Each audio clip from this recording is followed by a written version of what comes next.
Stacy McGinnis wanted me to let you know that she will be here, but she's in a team meeting. Thank you.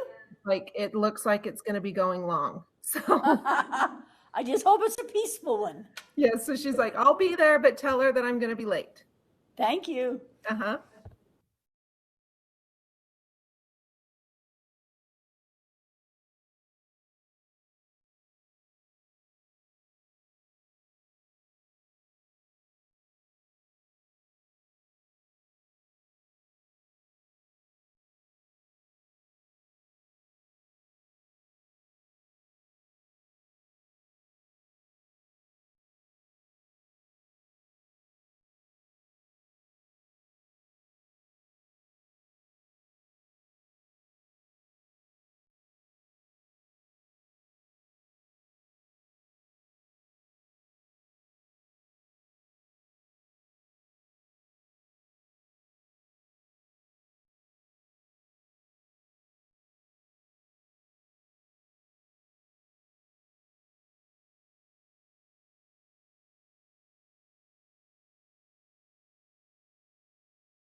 Hello, Tammy. I see you.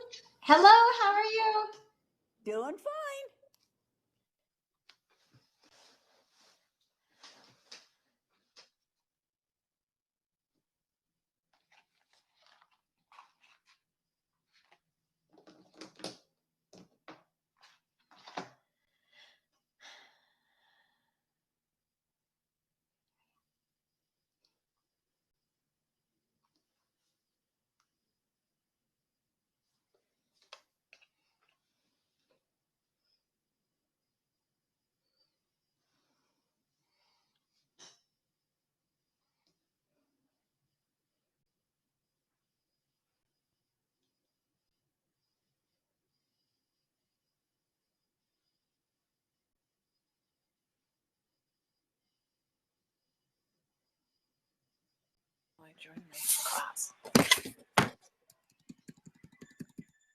Hello, Sarah. Hello, can you hear me? Yep, I sure can. Okay.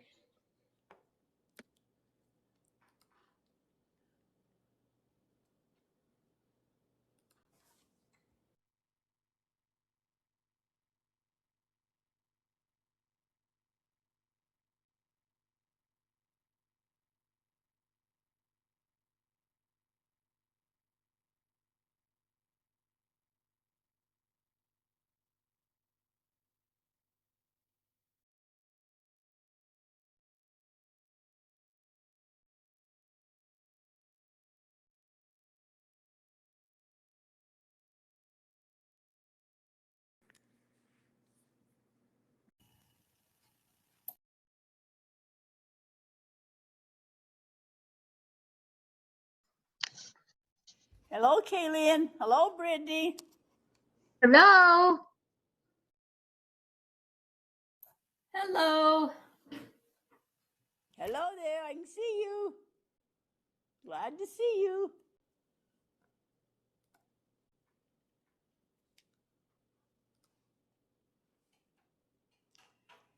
Brindy, gotta talk to you. Brindy, Yes.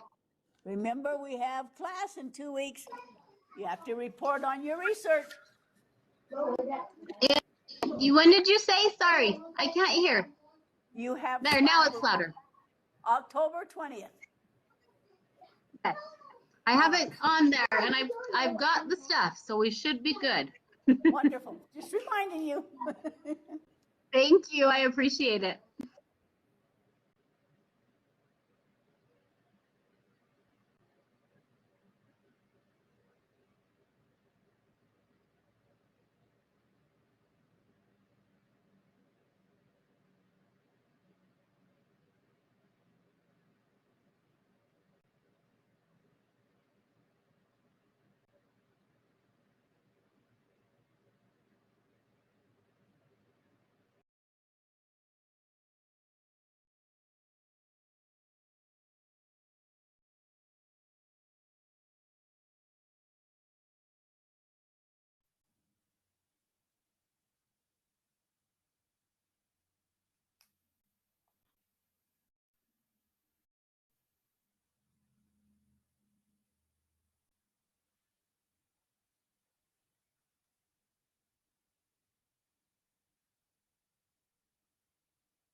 Hello, Nicole. Hi, how's it going?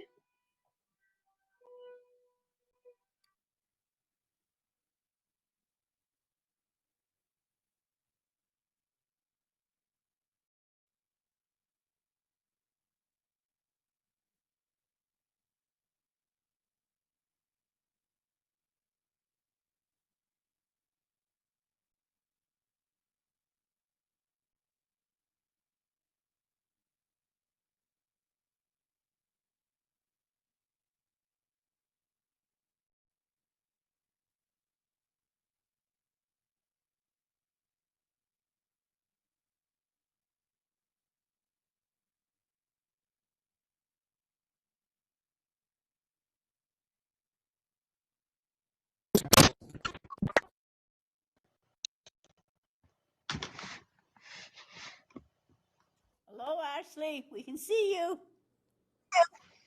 Hi. How's it going? Pretty good. You look like you have a nice, soft, comfortable chair. I wish I did. These chairs aren't too comfortable. Yep.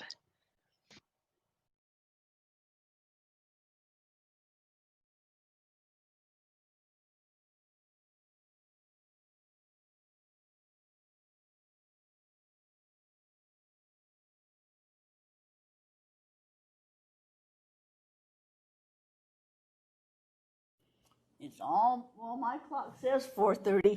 This clock's not always right though, but. Okay, let's see who's here. Let me call the roll and see who's here already.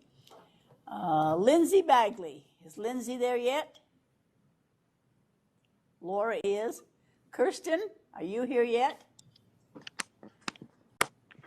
Not Sorry, yet. Lindsay's here. Lindsay's here. Thank you. Lauren Clark. Bonnie Covington. Yes, Bonnie's here. Thank you. Nicole Fulgham. Maria. Cheyenne. Yep, I'm here. Thank you. Lauren, I'm here. Jesse. Ashley Hatton. Marcia. Ashley's here. Oh, Ashley's here. Wonderful.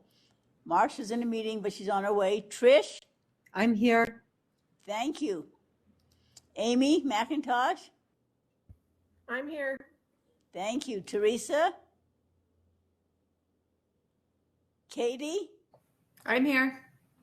Thank you. Stacy's in a meeting. Stacy, right? Not there yet? Yeah. Tony? Suzanne? I'm on. I just got on. This Thank is you. Tony. Sorry, Tony's Tony's there here too? too. Thank you. Lori Sudwicks? Andrea? Andrea's here. Andrea. My neighbor calls it Andrea, so I didn't know if you were Andrea or Andrea. I'm actually Andy. Oh, okay. Andy, just like Trish is Trish. Yeah. Corinne? And Courtney. I'm here, Courtney. Okay. Let's wait just a couple more minutes. A couple people called us and said they're on their way. And there's Kirsten. I see her.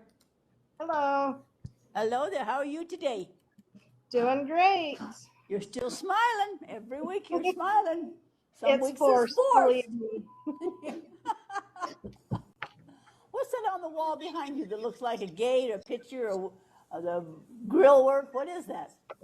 It's just a decoration. It Oh. looks like a gate or a framed window. I thought it was your escape route. There's Jesse. Hey, you. Hey, You haven't posted for class 4 yet. I know. I know. I'm on your case. I'll get that. My week has been hectic, Oh, really? You're the only one that's had one. right? I'm alone. No other teachers feel that, I'm sure. No, I'm sure not. If it's not open, let me know and I'll open it. I don't know how, sometimes they close it so you can't get on, but I'll open up class 4 if you need to. Okay, Just let me thank know. you. Let me know if you can't get on. Okay. Anyone else? Louise, Lori Sedwicks is here. Laura's there, okay. Just a And minute, so go is down Lauren this- Clark. Thank you. Sudwicks and up to Clark. Maria Okay. here too. Who? Say that again, please. Maria's here. Oh, Maria. Thank you, Maria. And Corinne Warwood, I'm here. My camera isn't working. I don't know why. Oh, you just didn't want to comb your hair. That is true for sure. You're sitting in a big soft chair in your jammies having food, and we're going to be jealous. That's what's happening.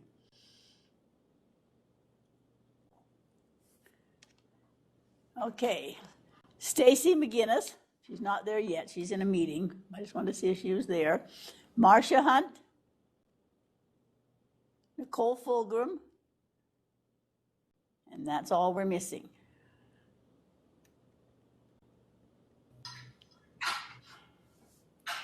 Oh, there's Teresa. Hello, Teresa. Can you hear us? Can you hear us, Teresa? Yep. Okay, good. I didn't know you could or not. All right. All right, I think we're here.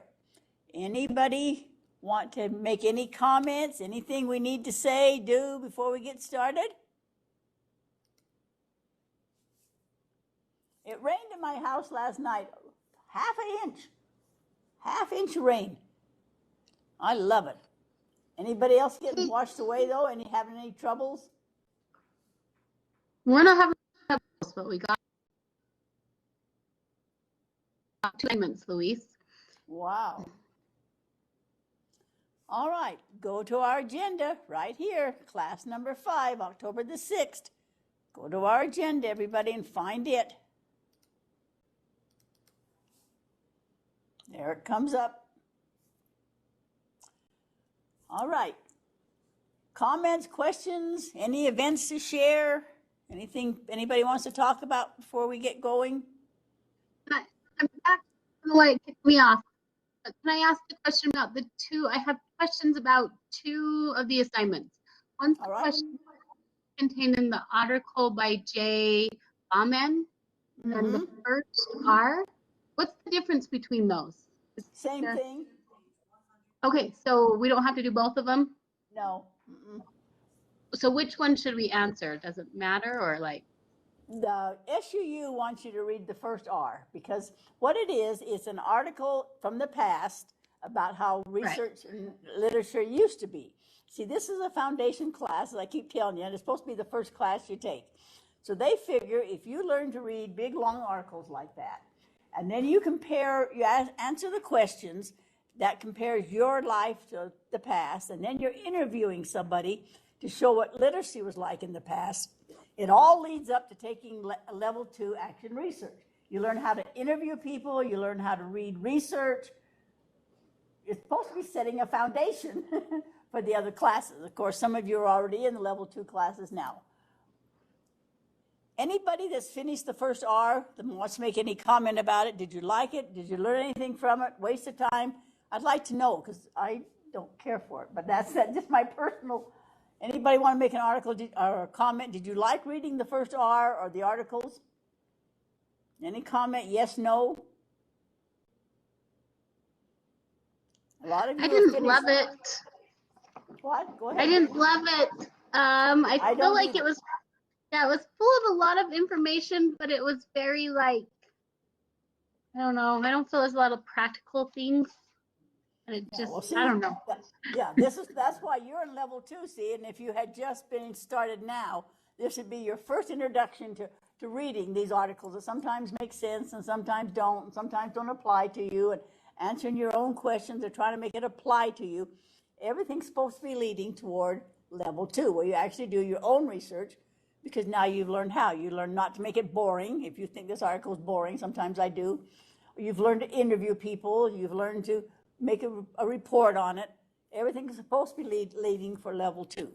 Any other comments anybody wants to make about it? Okay, remember we have one more class, class 6, which is next week. And then we do not meet October 20th. The only people that meet from our class are Lauren and Kirsten and Maria and Brindy, because they're in level 2. See, they've been working on their research. They took their level 2 classes this summer, and now they're actually doing their action research. And so then they report in October, they report in November, and they have clear to December to finish their action research. But the rest of you that are going on to children's literature, you get a week off. So it's a good time to order the book. It's called Children's Literature Briefly by Michael Tunnell.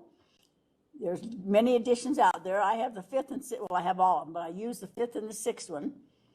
But we've been doing these classes now for like 15, 20 years. So I'll bet someone in your district has it too. You might want to ask around or see if anybody has one before you buy it. Or anyway, you have 2 weeks to get ready, because next class then doesn't start until October 27th. We go to December 24th with November 24th off. We're going to November. And to December, we get Thanksgiving off. Any comments or questions about that? When is the last day to apply for that class or like sign up for that class? I don't know that. You'd have to ask Amy. Let me show you who's already signed up. Let me go to it and show you who already is. It's already posted and open, and it's sitting right here, literature and information. And the people that have already signed up for it right now are Laura, and then Amy Davis, that's the secretary, Nicole Fulgram, Brindy, myself, Teresa, Amy McIntosh, Ashley Rex, Charlotte Sevier, and Lori Sudwick. That's who's already in the class right now. But Amy Davis does that, and I don't know quite when the deadline is. Probably it's listed on the NU website. October 20th. October 20th? Thank you. So that gives you an idea. And the syllabus is already open. If you have any questions, you can go back and read it and so forth and see what we're going to be doing. It's a fun class. It's using literature in your classes. It's more practical than this one, but this is supposed to be the foundations of literacy. That's what it's called. They're trying to get you used to looking at literature and reading reports and looking at research and interviewing people, trying to prepare you to go on to action research. Any other comments, questions? Anybody want to share anything before we get going? Louise? Yes, go ahead. Is the third edition too old of an edition? That's what is in my school for the Go ahead children's and use literature. it. Go ahead and use it because it's about the same. He's added the newest literature to it, but we'll be talking about the newest literature. The chapters are basically the same about why you use the different kinds of literature in different ways. Okay. Yeah, I don't want you wasting money. It's a really good book. What I like is the word briefly. He says what you're supposed to say, and then he doesn't go on and lecture at us. Any other comments or questions?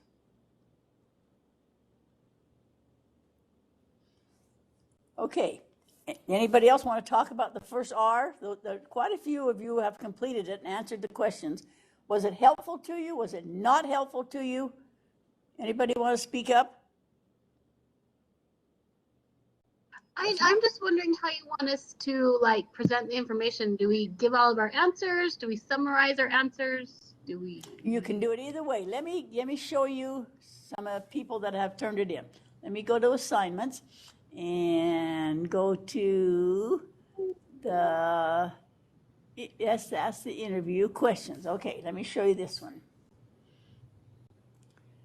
There, you can do it. There's that one, and then so either one. I just have to do one of those. Yeah, it's the same thing. It's about the same thing. You can, but some people have put their they have put a discussion, and some people just listed their answers. Let me see if that one opens. Okay, not that one. Let me go to this one. This is easier. Let me go to this one's much easier to find. So that's the interview. Let's see, the first R. Let's see who's posted here. Okay, you can see that Amy attached her paper, and then that's okay too. Kirsten wrote an article here. She wrote about it. Marcia answered the questions like this. Andrea wrote an article about it and answered questions. So it's whatever is the most use to you. They're trying to get you used to reading a big article, getting something out of it, and applying it to your life. And let's see who else is put on here. Let's see, get down to the bottom. That's all for right now. Let's put it on. But those, Andrea, would you like to tell them why you did it this way? Or Andrea, are you there? Andy? Yeah, I'm here. I did it that way because I was confused. Yeah. And that's just what made sense to me. So I don't know. I probably should have just put the link to my document in there. No, this is fine. You can put a link, or you can do it like she did. And then Marcia wrote it like this. She wrote the questions like this. But Kirsten would like to just explain it, so she did it that way. They're just trying to make it meaningful to you. They did not say how you really had to report. They just wanted to be sure you learn how to read articles, whether they're interesting or not, or apply or not, and what you can get out of them, and how it applies to your life. Does that make sense to people now a little bit more? I think it's confusing too. I've tried to get them to change it, but this is what they want everyone to do. So the assignment that says first R, this one, that's the discussion, and then there's the questionnaire assignment. You're just saying we have to do one or the other. We can attach a document, or we can post the discussion. Exactly. They're both about headed the same direction, giving you experience. But we don't have to do foundation. Right. Okay. Sounds good. Any other questions, comments? Okay, we'll go back to the agenda. I know we've been doing a lot of theorists. We haven't been going into great depth on them because we don't have that kind of time to go into them, but I've been trying to introduce you to a lot of different theorists. And on the very first class, I gave you a list of all the ones. Let me grab my list and show you again so you know what I'm talking about. My list is right here. Let me move this stuff right here and put this here and put it right here and move all this other stuff out of the way. Okay, on the very first class, there was this article, looks like this. It's called Experts, Theories, and Education. In class 1, we discussed those people. Class 2, we discussed these. Class 3, class 4, class 5, and on the back, class 6. So we've been going over a lot of names and just a little tiny bit of what they're about. reason they did it that way is that they want you to just be aware that there are lots and lots of theorists out there, as you know. Some theories have come and gone. Some have really stuck, and we use them a lot. Some of them get changed, and we use them in a different name. Like I told you, Vygotsky was so ahead of his time that they had to literally ban his work, burn his work. They didn't want it to influence the Russian culture. He really didn't come in until 1960, his work. And so now you'll read about Vygotsky a lot. He's been dead a long time. And you read about Piaget and Montessori and the new school systems. And they're just trying to get you to be aware of all these different theorists that are out there. So we've only gone into them briefly so that you just have, just a taste of them. Tonight, we're just going to look at these. Now, these theorists are mostly for ESL. They've worked with second language learners, or they have other language learners. They call them lots of different names.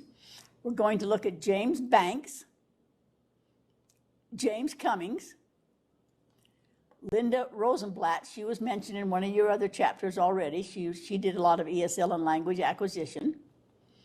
James Bruner, we're going to look at him. He had the PSYOP program. Nobody liked it when he came out with it. Sheltered Instruction, Observation Protocol. That's what that stands for. Sheltered Instruction, Observation Protocol.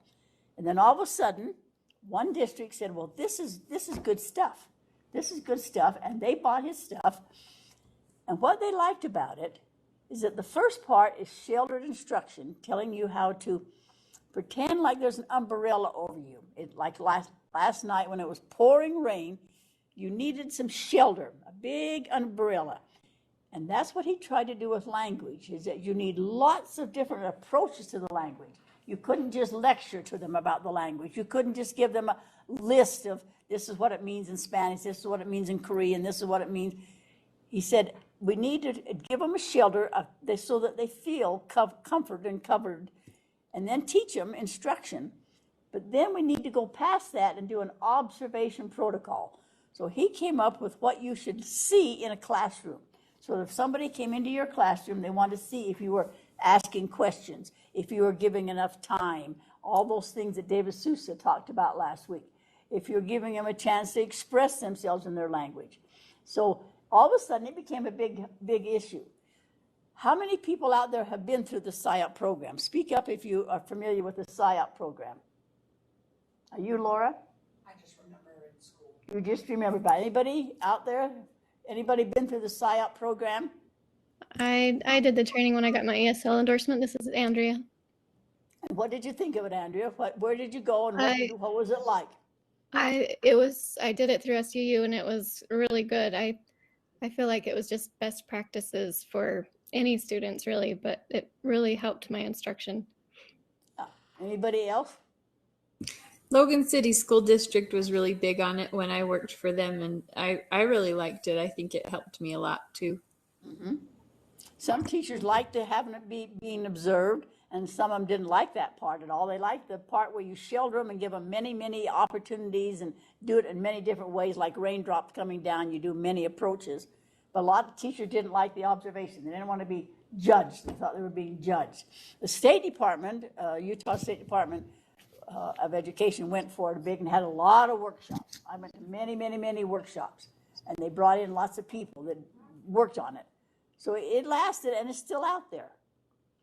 But then Jane Echeverria, she came up with a better way to do PSYOP, and so she is the one that has made most of the money off of it. It's her programs now that you'll see a lot. This Jane, I guess that's how you say it, Echeverria, and she does it. And then another teacher named Ron Rohack, who is in Los Angeles, he liked their ideas, but of course everybody builds on everybody else's ideas. He did something called SEDI, which stands for Specially Designed Academic Instruction in English. So Specially Designed Academic Instruction in English. It was coming off of PSYOP, saying choose the most important things you're going to choose, but he did it all in English, where PSYOP sometimes allows you to use the other language. Oh, how cute. Oh, Corinne, We're all loving it. What a cute little, what a beautiful child. So Ron Rohack is one of the new people, and he's in Los Angeles. He's the one that came up with the idea. He's a science teacher, a big man, and he went to work in a Los Angeles school, and they said, well, we're going to give you those kids that nobody else wants. They won't come to class, and they won't do the work, but most of them are the football team, because you're a great big man. Maybe you'll relate to them. Try to teach them some science. Well, he found out that they were skipping class and playing football in the hallway and lots of excuses. And he thought, how am I going to get them into class? I've got to get them into my class first. So first of all, he started talking football and got them interested. And he came in, and then he thought his other teacher, there were 2 science teachers in the high school.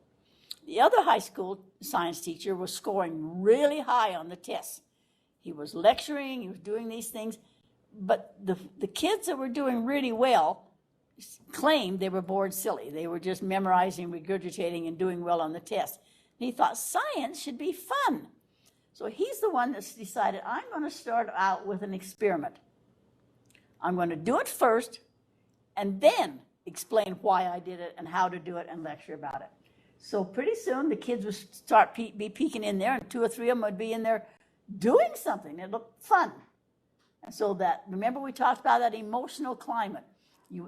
Last week we talked about being part of the class. The teacher really wants you there, and they really wanted to go. So they started going to his class. Then the State Department went in one day, and he wanted to teach genetics. Well, genetics can be very hard. Why do you have red hair? Why do you look like your dad? Why do you have these characteristics? So he paired them up, boy and girl, and of course that was funny, and they started laughing. You're partners. Now you're going to have a baby, and of course the humor and laugh and all that. But before you do that, we're going to have to design this baby. So he gave them a coin to flip, and if it came one way, you're going to have red hair. If you're going to have another, you're going to have black hair. If you're going to have blue eyes or brown eyes, you're going to be tall or you're short. They designed this child and drew a picture of it using visual art. And the kids loved it. You know, it was funny, and they'd giggle and they'd laugh, even though they were juniors and seniors. And then he explained why you would come out with red hair, or why you would be taller. Or then he explained the big terms, the genetics. By that time, he had them hooked.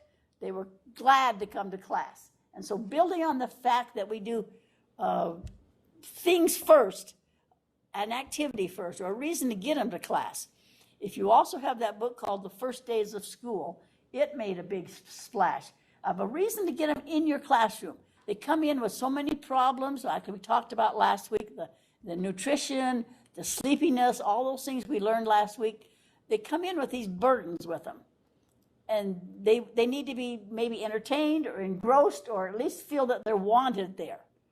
And so he kind of turned things around using just special ed, not special ed, but ESL. The kids did really well. Within 4 years, he topped the other science class in the scores.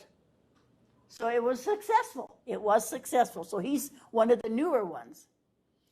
Shamalot came up with a new program called CALA for the language acquisition.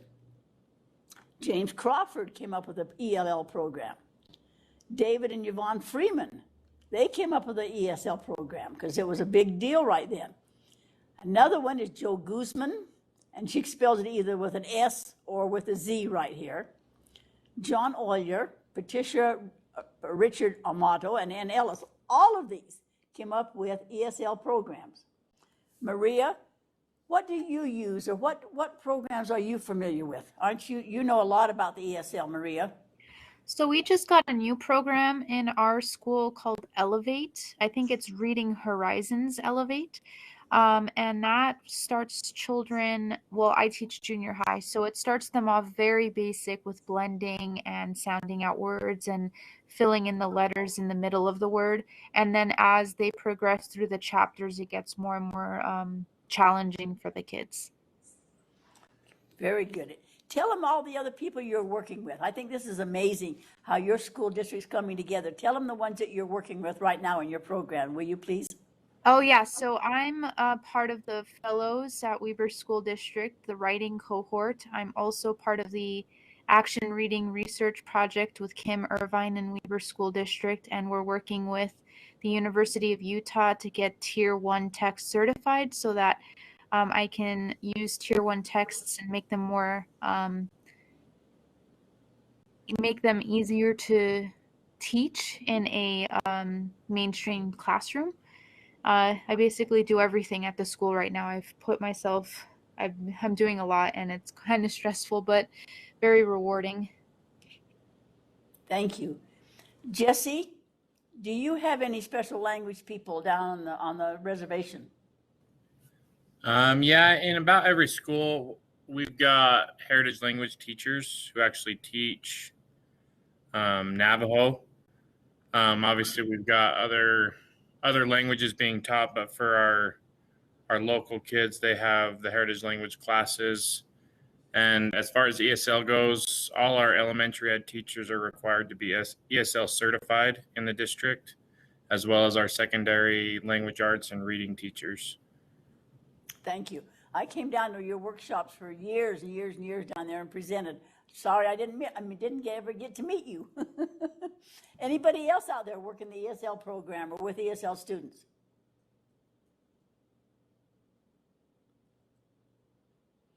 As you know now, we're starting to receive a lot more immigrants coming in right now, and from Afghanistan, people speaking a second language. It isn't always Spanish. Let me tell you about my little daughter that's in Germany. She's in a school, and she has 21 students, and they speak 14 different languages. She has a tutor with each one of them. She has a little girl that's 6 years old, speaks nothing but French. You know, they're from all over the world. They work in the embassy. They're in the foreign service is what they're in. And her husband works in the embassy. So these people come with their children speaking all these different languages, and they have to have a tutor with each one of them. So it's interesting, but this is around the world. Now, there is a tremendous video by Joe Guzman. I was going to show it right now, which is appropriate, but they would like us out of here, this room, by 7:30 again tonight. You can see the hole in the ceiling right there, Laura. See where they're doing the wiring in this building. So I'd rather do everything else first, because we want to have people present their interviews tonight. Then if there's time at the end, we'll watch it. If not, maybe we'll do it next week. It's really good about ESL, and she's one of the newest ones out there now. And you can spell it G-U-S or you can spell it G-U-Z. But at the bottom of your modulars, I wrote just a small article about some of these people. So let me show you where that is. At the very bottom of our canvas, it says experts right here. And under there, I put just a small article about James Bruner, one about Crawford. Oh, and then I lost it. I touched. My computer is very sensitive. Let me go down again and go to the bottom, to the very bottom of canvas, and go. There's one by Ron Rohack and James Cummings. So I put those there for you can read about them. Just enough to introduce you. I know we're not going in depth, but if you find one you really like the ideas of, then you will at least have this theory that you can go look them up, plus that big long list that I showed you at the first of the class. I have a question for you now. Who took time to read last week's article on Suggestopedia? Did anybody take time to read that one? Tell me what you think about it if you did, please. You didn't have to, so you're not in trouble. Don't think you're in trouble, everybody. Did anybody go and read the one about Suggestopedia? Okay, let me tell you just a little bit why you should be reading it, because I think it's very interesting, maybe a little controversial. Let's see if you agree with this. This is what it says. Suggestopedia came out of England. It's a teaching method developed by the Bulgarian psychotherapist called Georgi Lozano. It's used mostly to learn foreign languages. It has been called a pseudoscience. It strongly depends on the trust that students develop toward the method by simply believing that it works. So this Georgi, right here, let me show you his name, right here, right there. We studied last week, Georgi. suggestopedia theory, he thinks that the students have to really believe they can learn this. If they really believe they can learn it, he thinks they can. He said the physical surrounding and the atmosphere in your classroom are the vital factors to make sure the students feel comfortable and feel confident. Remember, Sousa talked about the, presenting it and making them feel part of it and reviewing it and giving them time to talk to somebody. So his whole theory is, I believe I can do it, I can do it. It didn't go anywhere. Nobody bought into this, and he didn't make lots of money off of it. But it was a new idea at the time that I believe it, I can do it. I can see some sense in that. But yet I don't know if I buy into it completely. Anybody have any comments or suggestions about that? What do you think about it? If you really believe you can do something, can you do it? Does it give you confidence? Do they come into your classroom thinking, I'm going to learn to read today, or I'm going to learn my math today, or my teacher cares enough about me that their teacher's going to help me today? So when you have time, after your classes, you have nothing else to do for fun, read his article about suggestopedia. I believe in you. I think you can do this. I think there's some merit in it, but it didn't become a big seller. Anybody read it at all? Okay, what about the other one that we had last week? It was just an extra one. This Caleb Gaetano, and he knows the silent way. Did anybody read about the silent way? I read this one a little bit as I was, because I missed last class, and so I was kind of going through. What did you think about it? Any comments? Yeah, so the gist is that, like, he believes that every learning process takes a certain amount of energy, and things like memorizing take more energy than other things. So I just thought that was interesting, kind of a... I did too. Mm-hmm. Yeah. And I've seen teachers say, now we're going to do this big science project, or we're going to do these big reports. And the kids think, oh, I don't want to. I don't want to do that much time. I don't want to put that much energy into it. So it says right here that he noticed there's an energy budget. Human beings have a highly developed sense of the economics of their own energy and very sensitive to the cost involved in using it. That's why I compliment each one of you so much. You don't have to be in these classes. You came because you wanted to learn or get a new degree, or you had a reason.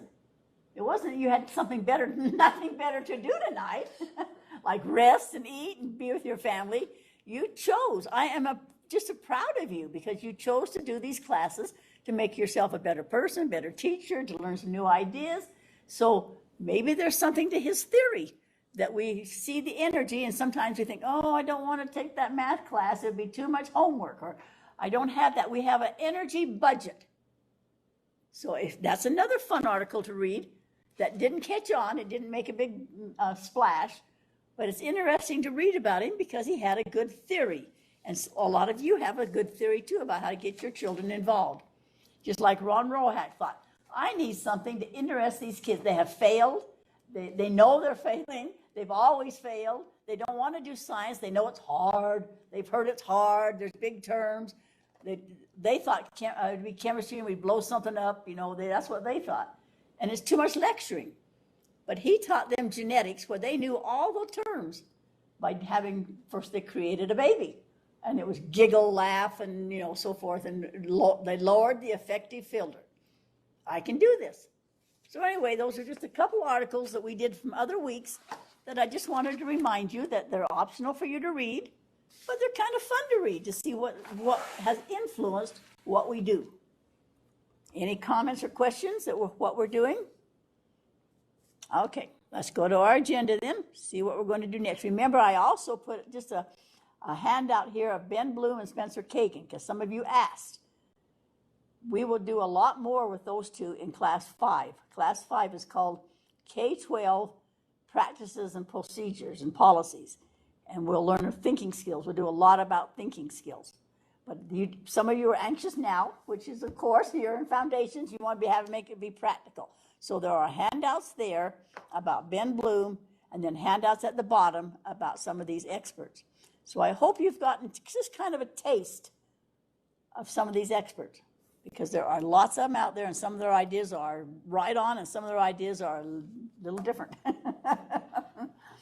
So instead of watching the video right now, we'll go into our book. So please find your text. I've tried doing this different ways, trying to show you different ways to do it. We've read the chapters ourselves. We've analyzed the chapters. We had each of you present a part of the chapter. We had you work in groups. Of course, it'd be much easier if we're in the same room and so forth. Tonight, I'm going to just tell you about this, just a teacher training one. So you see which one's most effective. I really liked the one where we all did a part of it. Of course, there were a lot of us. It did take a lot of time to give everybody a turn, but I thought it was a great one. But let's go to chapter 8. In my book, that's on page, just a second, till I get to page 8, is on 159. This started in the 1950s. Okay, I'm going to ask you a question that's going to probably just embarrass me and no one else. Tell me if you were in school in 1950. Please tell me anybody out there that was in school at any level in 1950. Nobody? Only me? See, I told you it'd be embarrassing. In the 50s and 60s, of course, I was in high school. Up to then, every class I'd been in was one of these skill and kill. The teacher told you, you regurgitated it, you passed, and you moved on. You never used it again, you never applied it, you never did anything. So chapter 8 talks about the social lens. As we talk about these different theories, see if you already use these, because I'm willing to bet that you use these theories, but you didn't know these names. Because as I've supervised my student teachers, they're doing these things, but they don't call them these things. So if you're looking at the agenda, it says, the social learning perspective incorporates several different theories. The central role, of course, is the social interaction. And more now, we're looking at social and emotional learning, aren't we? They're asking you to work in groups and cooperative grouping and to do things with a partner and worry about their social and emotional atmosphere in the classroom. So we went from in the 50s and 60s from the drill and skill, or kill, I thought it was, to reading as a social skill. Now just imagine that you have never once been asked to give your opinion. You've just read, regurgitated, and all of a sudden, the teacher wants you to discuss. Can you imagine absolute total silence? You calling on me? You want me to say something? We didn't know what to say. We had never been told how to read a passage or a piece of literature or anything and then tell our meaning, tell what we thought about it. Being asked your opinion and how to apply it. It was confusing. It was funny. Can you imagine going from the teacher telling you what all this means to asking your opinion and what you're going to do with it? And we don't know. We didn't know what to do with it. It was hilarious. Now that I look back on it, it was really confusing. Then, well, what do you want me to write on the test? Well, what's the test going to say? Well, what's going to get me the A? We didn't know what to do with it. We didn't know how to write an opinion piece.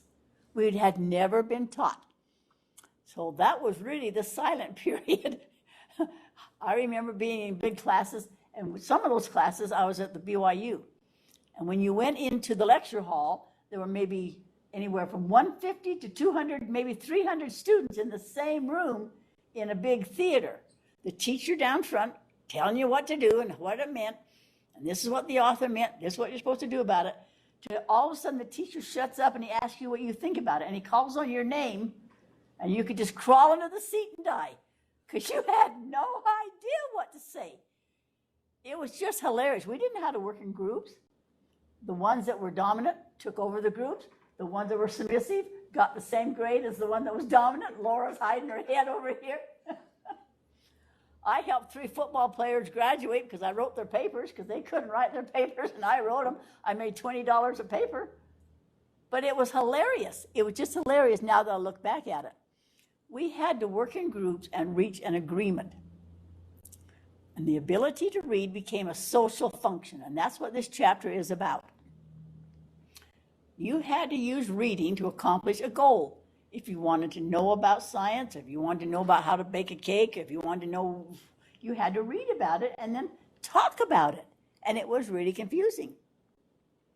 Rosenblatt determined that understanding the meaning of reading was constructed and located in the reader. So we were supposed to find the meaning. The teacher didn't tell us the meanings. It was hilarious what we'd come up with. It was just hilarious. I wish you could have been there. So if you go to page 161, if you have the same book I do, it talks about social linguistics. And I'll bet you use this in your class right now without knowing what it was. This started in the 70s.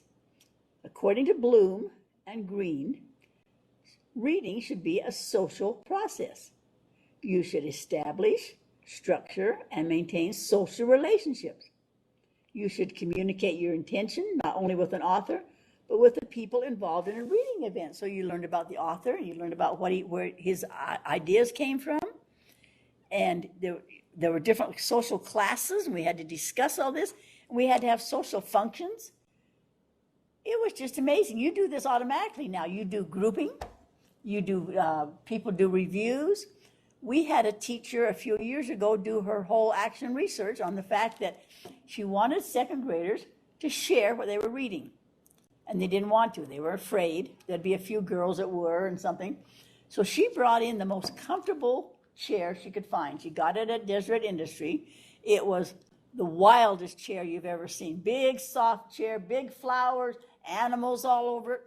And if you would tell about your story, you got to sit in that chair all day. And she said, this isn't going to work, but I'm going to give it a try just to see if I can get these second graders to respond. They were fighting for a turn.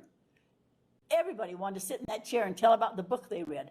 The catch being, of course, they had to read the book first. Her classroom library was checked out. The school librarian had to come in and help. Everybody wanted to sit in that chair and socially tell what they thought about that book. So she said, that's a big success.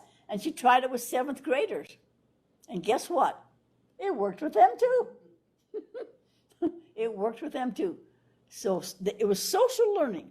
You had to have a personal goal and tell about it. Bernstein was the first one to write about it. On page 161, it talks about what he did. He had learn how to speak, how to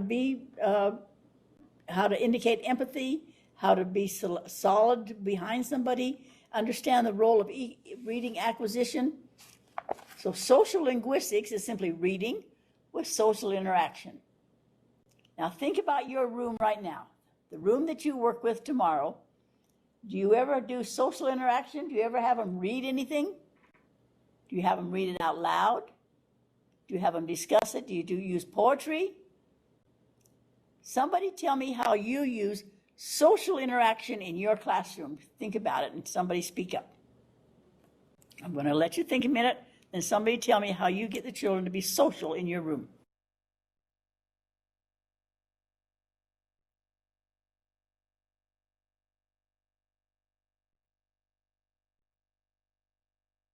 All right, do I need to call on someone or do I have a volunteer? So I do, a lot of times I'll do brain breaks with would you rather questions. And we talk about those. Yeah. That's a way, and it's social aspect, and the kids love it, and they ask me every day when we're going to do them. So that's one way. Thank you, Brindy. Anyone else? One thing I do in my class is we partner read. I pair up my students and they read to each other back and forth in the same book. Uh-huh. We also had a teacher out here decide that she wanted to, the 4th grades were picking on the 2nd graders. I don't know why in that school, and they're always in trouble. So they paired them up to read together. The 4th graders were the experts. The 2nd graders got to give their opinion too. And guess what? The bullying stopped in the school. They also did this in Park City too. Park City has a lot of people that have quite a bit of money.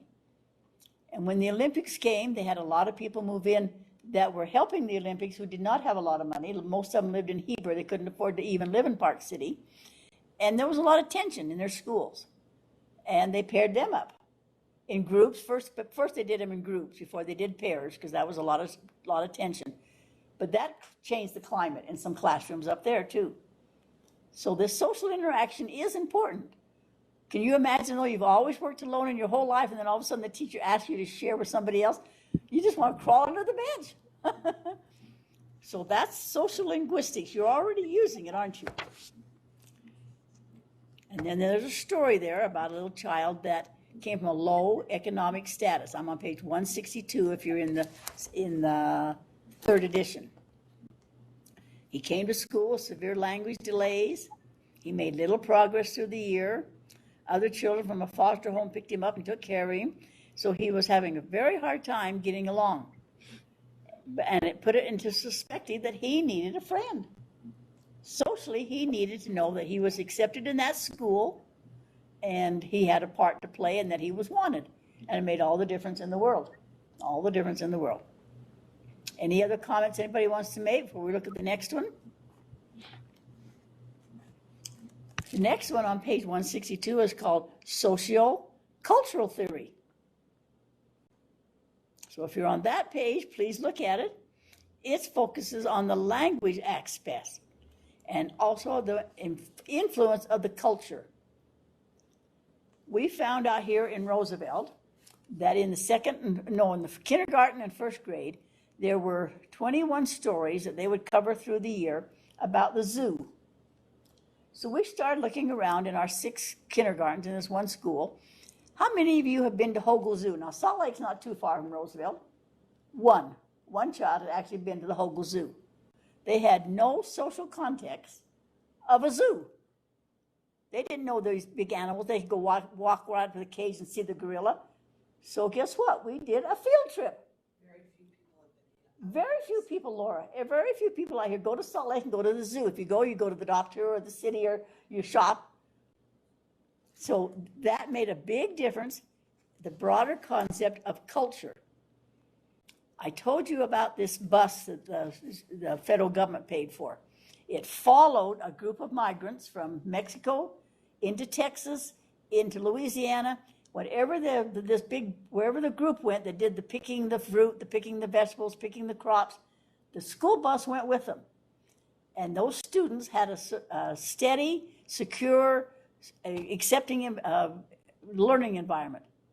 And they did just as well on all the testing as the child that was in the school that's solid on ground, because they needed that social context. They needed their culture involved. And it talks about the micro system, the metro system of the different levels of influence of culture. So if you have children in your class in different cultures, you will soon, if you don't already. And even if you just live in Roosevelt, you have people that are the doctor's children and the farmer's children, and you have cultures, and they come from different backgrounds. That's what my little daughter found out in Germany, teaching those children with all their different cultures. They did not only come with just a different language, they came with certain things they do on culture. Especially, we had some issues out here about Columbus Day. The Native Americans do not believe he discovered America. They believe Columbus did a disadvantage to them, so forth. So different ways of looking at culture in every area. So this simply talks about, in your classroom, how much do you value culture? Are you aware of all their cultures? Do you give them a chance to? Do you give them a chance to, come up and say their culture and do something from their culture? This is what Salt Lake City is really good at. They have the Hispanics get to have programs downtown and fairs and share things, and they have all the different cultures get to come downtown and have I don't know what they call them, a celebration. How many of you do this in your area? Do you recognize the culture of a group? So think about that one. And the person that did that is named Yuri, and then his last name is Bronfrenner, Brenner, Bronfenbrenner. And he says, we're just like nesting dolls. All we see is the outside of a nesting doll, but inside there are layers and layers and layers and layers of people. If you take those nesting dolls apart, you'll find all these different systems. It might be the culture, it might be the language, it might be a handicap, it might be something, but we're all like a nesting doll. On page 164, he said, school literacy learning should be a social process, affected not only by present, but historical circumstances. Learning to read cannot logically be separated from the particular milieu in which it takes place. When children learn to read or fail to learn to read, they do so in a particular social, cultural, and historical environment. And he came up with funds of knowledge. Has anybody ever heard of funds of knowledge? That's a great program, and there's a picture on page 165. I'll put it here in case you don't have the book. All right, here, his name is Louis Moll, and Moll, M-O-L-L. He came up with the funds of knowledge that he studied the children of a farmer whose family had a long history in farming. Although the farmer was not formally educated, he possessed a tremendous amount of agricultural information and about planting, watering, fertilizing, and so forth. And so he realized that the other children in the class did not know that thing. So it's so important to look at their background and where they're coming from and make them feel socially accepted. So that was the man that came up with that. And that wasn't too long ago. In 1994 is where he came up with the idea that family, his work is social cultural because it represents the central role that culture and social play on literacy learning. So if you have this book, or maybe he's in all the books, I hope he's in all of them, but this is page 165, and that's Louis Moll that came up with culture. Any comments? Do you use culture in your classroom? Now think a minute and think about, do I use culture enough? According to him, he claims that the home, the community, the society, the culture, the language, the economics, the history, the psychological, the politics, all those things account for about 2% of what teachers use. I don't agree with him. I think we use more than that. But the schools he studied, they only used 2% of that. So that's written on the modulars there. And do you agree or disagree with that? That we only honor about 2% of what they come with. So that's written right here on the top of the page. Everything happens not in a social vacuum, but it is embedded in a large social structure, and it should involve all those things. And that we usually only use about 2%. We only count 2% of the influence. So what are we doing then? Do we need to have more history and culture and so forth? So that's just his idea. Anybody, does that relate to you, what you're doing in your classes with your culture? Okay, the next one in the book, it's on page 166, is about somebody we already know. It's called Social Constructivism, and it's Lev Vygotsky. He actually lived from 1896 to 1934. But his work is just now having a big influence. He was a Russian, of course, one of the earliest and most famous of the social learning theory. He called it social constructivism. And he thinks that we have signs and sign symptoms, and he came up with a zone of proximal development. Who knows what that means? What does it mean, your zone of proximal development? If you don't know, it's written here on the agenda.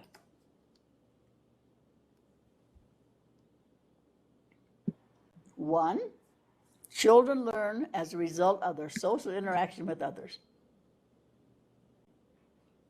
Two, they develop it on the interaction of the sign system, which is your printed and oral language. That's your sign system. The zone of proximal development. Every person needs to work at his or her level of difficulty. Everybody can be successful with appropriate support. If it's too easy, it equals no learning. That's what he believed. If you make it so easy, you do everything for them, there's no real learning. They need to work at their level of difficulty. He came up with what's called scaffolding. What I can do with an adult today or an expert today, I can do by myself tomorrow. Go ahead, Laura. Laura has a comment and question here. I have a question. Here, here's the mic. We have to share a mic here. We need to get another one. So my question is, before we talked about Vygotsky being a top-down, but when he's talking about the zone of proximal development and scaffolding, That's I'm up. thinking bottom up. I am too. Okay, so Yeah. he's not all Nope. top down. Okay, Not that's all what I top-down. was trying to make sure. Yep. He thinks what's best for the child in a social situation. Any other comment people want to make about Vygotsky? His big theory is number 5 right here. Cognitive development only occurs when a person uses the higher mental functions in social situations, bring in the culture and the language. Before a child can learn to read or do math or do anything, he or she must move from the inter-psychological to the interpersonal, to working with people. Instead of always working alone, we need to work with people. Somebody will show you how today. That's what we're doing in all this research. You're looking at old research on the first R, and then you're going to use it in your classroom or add to it or build onto it. And you do it with other people. So we need the interpersonal.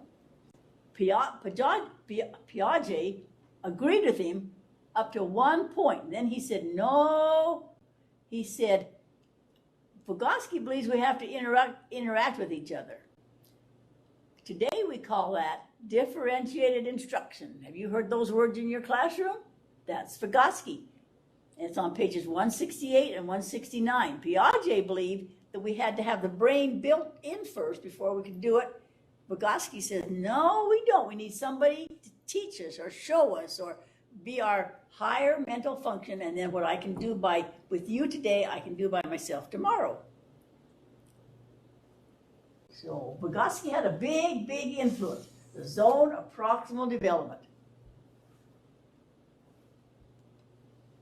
Comments, questions, things? Have you see yourself using these theories in your classroom and you're really didn't know they were Vygotsky's theory of differentiated instruction? Okay, just a couple more and then we'll take a break. The next one in our book is called Critical Literacy Theory. And it's Michael Foucault, and Ferrari. And they believe that education and literacy shape society. We are marked by our social context, and also we mark social context. He sees the gangs.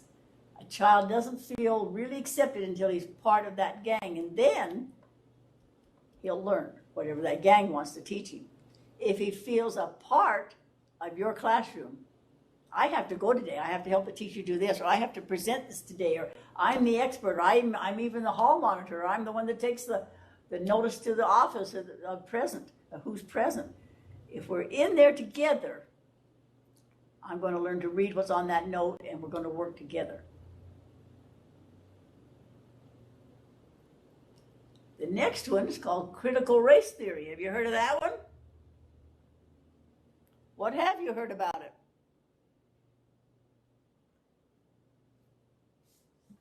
Well, I don't know much. Go ahead. Well, this is Stacy, by the way. I'm here. Thank you for letting me be late when I had a very long team leader meeting. Yep. I've heard a lot about it. I see a lot of things on social media, people being mad. We're doing it. We're not doing it. I know it's a very hot topic, and apparently they think, people I know, in Southern Utah. Apparently, a lot of people think that that's what we do all the time. We all are teaching critical race theory, so it's a little crazy. Yeah. It has really been on the news everywhere, hasn't it? I'm going to show you an article that came out in today's paper. The governor says he's not considering a presidential run because he's busy trying to be sure people are not supporting the critical race theory. What has our state board of education said? What have you read in the paper about what they say about the critical race theory? You haven't seen them on TV or read them in the newspaper? They claim we do not teach critical race theory. That you can't find it in the classroom. But the PTA says they're going to be coming around to the schools and see if we are teaching critical race theory. So what is critical race theory?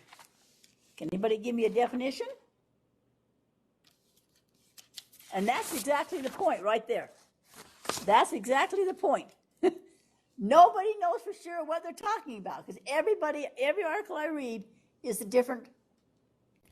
Florida banned it because critical race theory is an academic theory that holds that American institutions, including the criminal justice system, housing, and educational systems, remain systematically racist. Republican activists and lawmakers across the country basically insist that the liberal school systems are teaching white American kids that they're racist.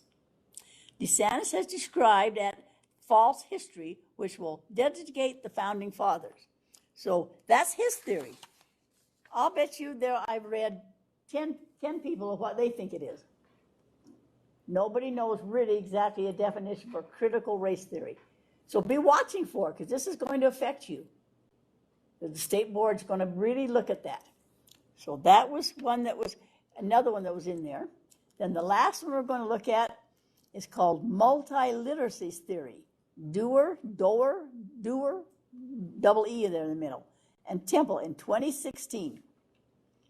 They focus on the new kinds of skills that readers need to negotiate electronic environment, new technologies, and globalization. So that's a very current one. Now, let me go back to my book a minute here. This is Critical Race Theory is on page 174, giving their ideas of what they think it is, and another lady that really supports it. And then the last one is on page 177, multi-literacies. We call it the new literacy now. We're all using that now. We're all using different literacies. Okay, so now look at your classroom applications. Do I use these theories? Do I know them? Do I call them these things? Do you know who Musk and Bezos are? 2 billionaires, aren't they? Bezos, the richest man in America. Musk is the one that they're sending up into space. What effect has their action had on education? Have you seen what they're doing? People want to go up into space now, don't they? They want to go on the Blue Origin. Did you see where William Shatner, which is a movie star who played the spaceman, is going to go up on Bezos' newest Blue Origin into space? So this is the thing now that we're looking at. One of the new theories now is space. And also COVID-19 has really affected our education, hasn't it? So these are some of the new theories that you're using in your classroom. Just be careful you're not using critical race theory, because the state office is coming around to see. Comments or questions before we take a break? Okay, that gives you something to mull over. All right, see you in 10 minutes. Hey, Louise. Louise, this is Brindy. I have to go at 6:15 for a meeting for my daughter. I should be back. It shouldn't be too long, but just so you know, if you call on me, that's where I'm at, and I'll come back.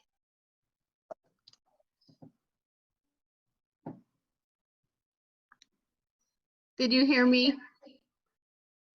Yes, I heard you, Brindy. Okay. Thank you. Okay, Louise, this is Nicole Fulgham. I finally made it. My appointment ran longer than, yeah, anyway, so I made it and I'm here. I just want to let you know that. So I will spend my break getting caught up, so. All right, let's see now. Nicole's here. And let's see who else we're missing.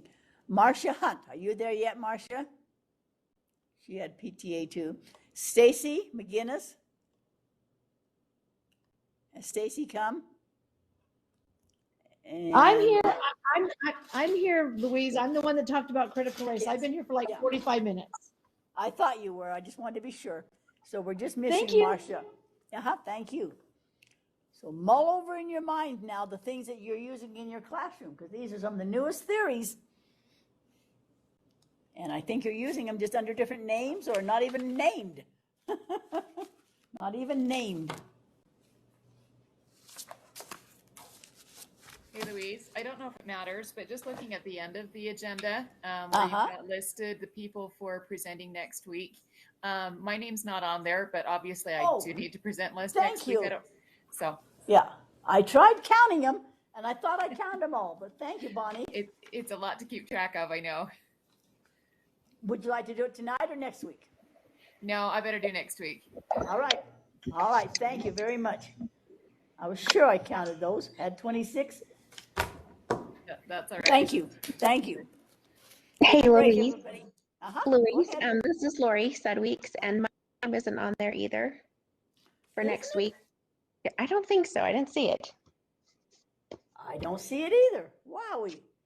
Thank you very much. Okay, thank you. Thank you very much. I'll count again now.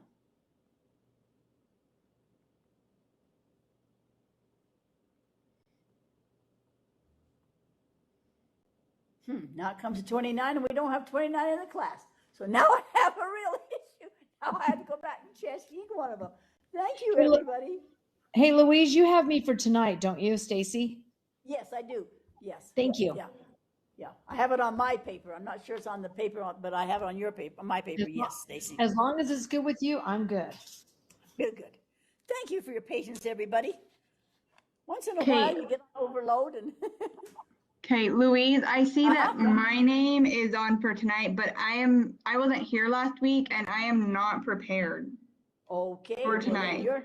You're next week. Thank you. I apologize. I was trying to get it. I have like 800 tabs open in my brain and I've had so much going on that I'm definitely not prepared. Oh, I don't understand at all. You can't believe what's going on in my house. This is fall time on a farm. Yeah. Oh my gosh. We're getting the so last like I have school stuff and we're selling 300 head of calves next week. We've got trucks oh my coming. gosh. Yeah. Well, and then so second period today, the school secretary comes to my class and pulls me into the hall. She's like, "Do you drive a little red car?" I'm like, "Yes." She's like, "Well, a parent backed into your car today." Oh no. So I have that, and then I had a doctor's appointment an hour and a half away from where I live, and I was like, I had class. I'm like, I am not ready for life. Yeah, You'll be glad to see 7:30 because we have to go home early. You need a good night's rest. Yeah, so I will definitely be ready next week, but I am not ready this week. So. Well, Nicole, I researched going to a doctor. My husband's ill right now. And it says you usually get anywhere from 7 to 15 minutes. So you don't have too long to see the doctor. We went to see the new doctor here in Roosevelt, and we went, and it lasted 2 hours. Oh my gosh. And he did all these tests, and I guess it's good, but I was like you, confused, frustrated. Yeah. Well, get me out of here. I didn't get back into the room until 30 minutes after my original appointment. And then of course the appointment only lasted 10 minutes. And so, and then I had 10 minutes. I had to drive from North Logan to Ogden. So that's why I'm like, I'm going to be late for class, but it was the earliest they could get me in to see the doctor with a time that worked with with me at school. So yeah, I'm a little frazzled, but it'll be okay. We're good. Emotional. Yep. I understand exactly. So, okay. Thank you. Yep. Get up and move around. You still have 5 minutes.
All right, one more minute and we'll get started back up again.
Okay, comments or questions?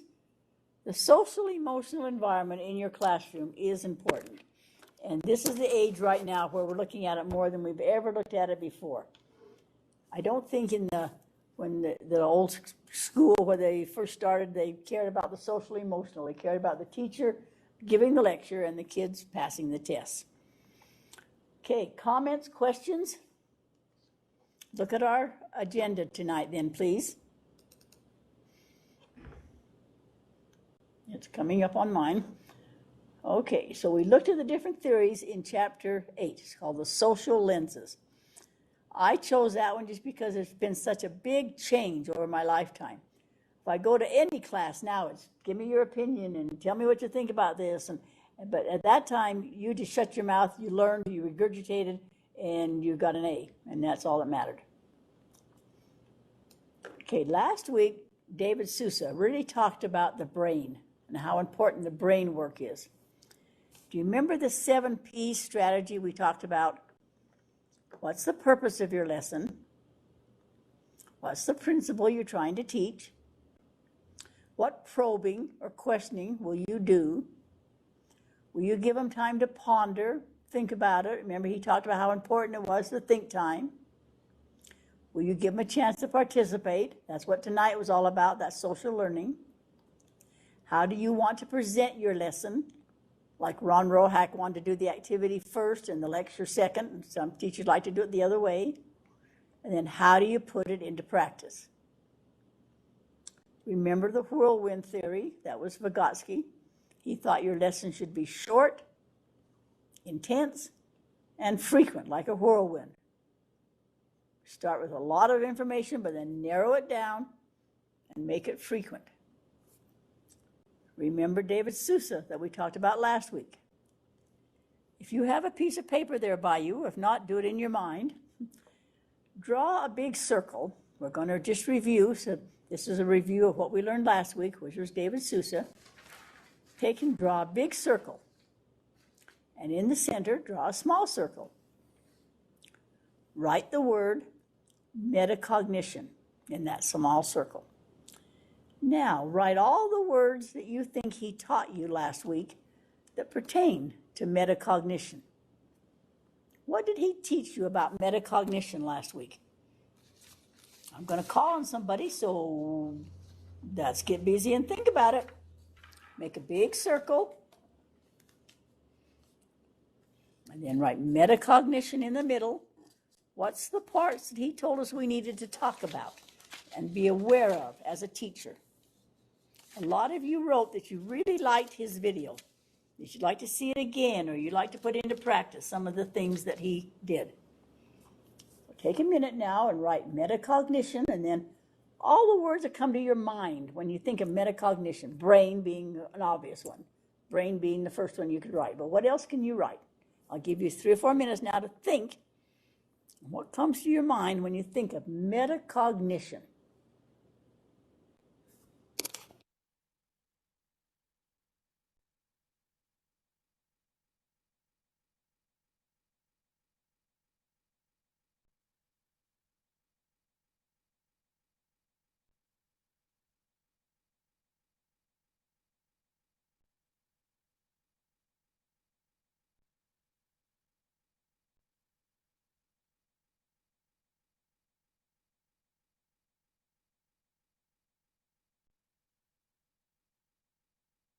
I'll give you a heads up. If your first name starts with a T, you're going to be called on in a minute. So those people whose names start with a T, come up with something, what metacognition means to them.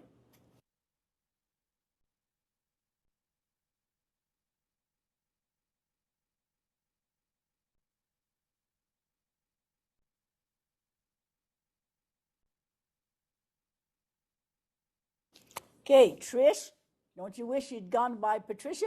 Trish, what do you think of when you think of metacognition? I think I'm going to be Patricia tonight. This word makes me think that just the way that the teacher processes information, and in comparison to how the people that you teach process, you've got to make the two commingle, I guess. You've got to plan your lessons around how you work and alongside your students. Right, right. What about Teresa? What do you think of when you think of metacognition? When I think about metacognition, I think about thinking about your thinking. Good. Mm-hmm. Yep. Tony, what do you think? I wrote down use it or lose it. Uh-huh. Okay. Okay, do I need to call on other people or can we have some volunteers now? What did you think of?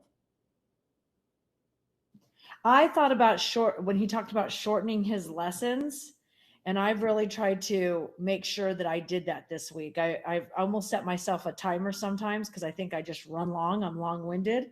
So I've been trying to make sure I'm catching that attention for second graders. Yep, that's good. He said say it first, say it short, and yeah, that's a good one. Anybody else? Self-monitoring.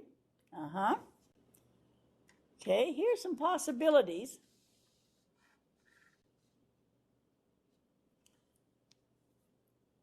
When you think of metacognition, maybe it reminds you to think about your thinking. In that 5th class, when we do K through 12, we do a lot of thinking skills, how to help them learn to think. It's not automatic that they think about the right things at the right time. So we'll teach you a lot of strategies on how to think about your thinking. We think of language in the brain, of course. He talked about processing time, how we sometimes do too much.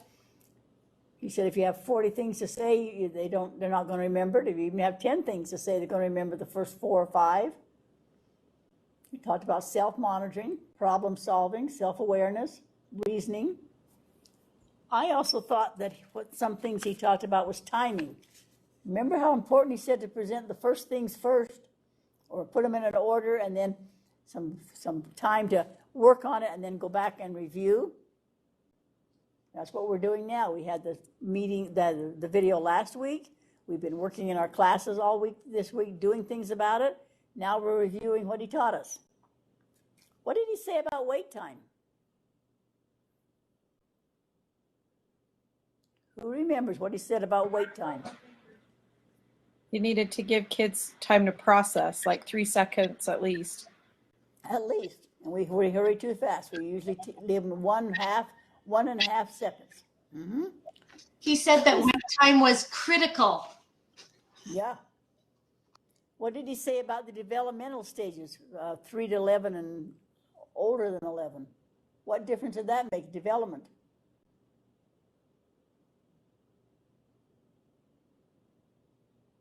Remember from your notes, what did he say about wait time and development stages?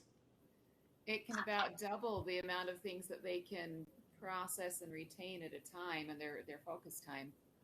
Right, right. And he said, if you have an 80-minute lesson, don't lecture for 80 minutes, do 20 minutes, and then activity, and different ages needed more development. What did he say about survival? How important was survival? Why was it? Jesse, do you remember anything about survival?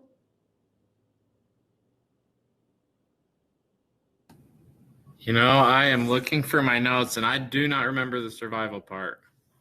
Remember, you put your hands together, lock your fingers together, and then put your wrists together. That makes the survival stem. That's going up your back of your neck back there. That's your survival stem. And before you're going to learn what you want to teach them today, Jesse, they've got to know the survival skills. Am I safe here? Am I safe? Do I dare answer? That was what we did not know in the 50s and 60s. Did we want to answer, or was somebody going to make fun of us? Or was the teacher going to use that as an excuse? And what if I said I didn't know? Was he going to, embarrass me? Survival skills. Anybody else remember anything about survival skills? At first, did you have enough to eat? Did you have enough sleep? Are you safe? Are you safe in this classroom? Is it okay? And then, after that, what came next? After survival skills? Emotional skills. Emotional came in next, yeah. And then finally, we got to the learning part and the remembering. Yeah, that emotional thing.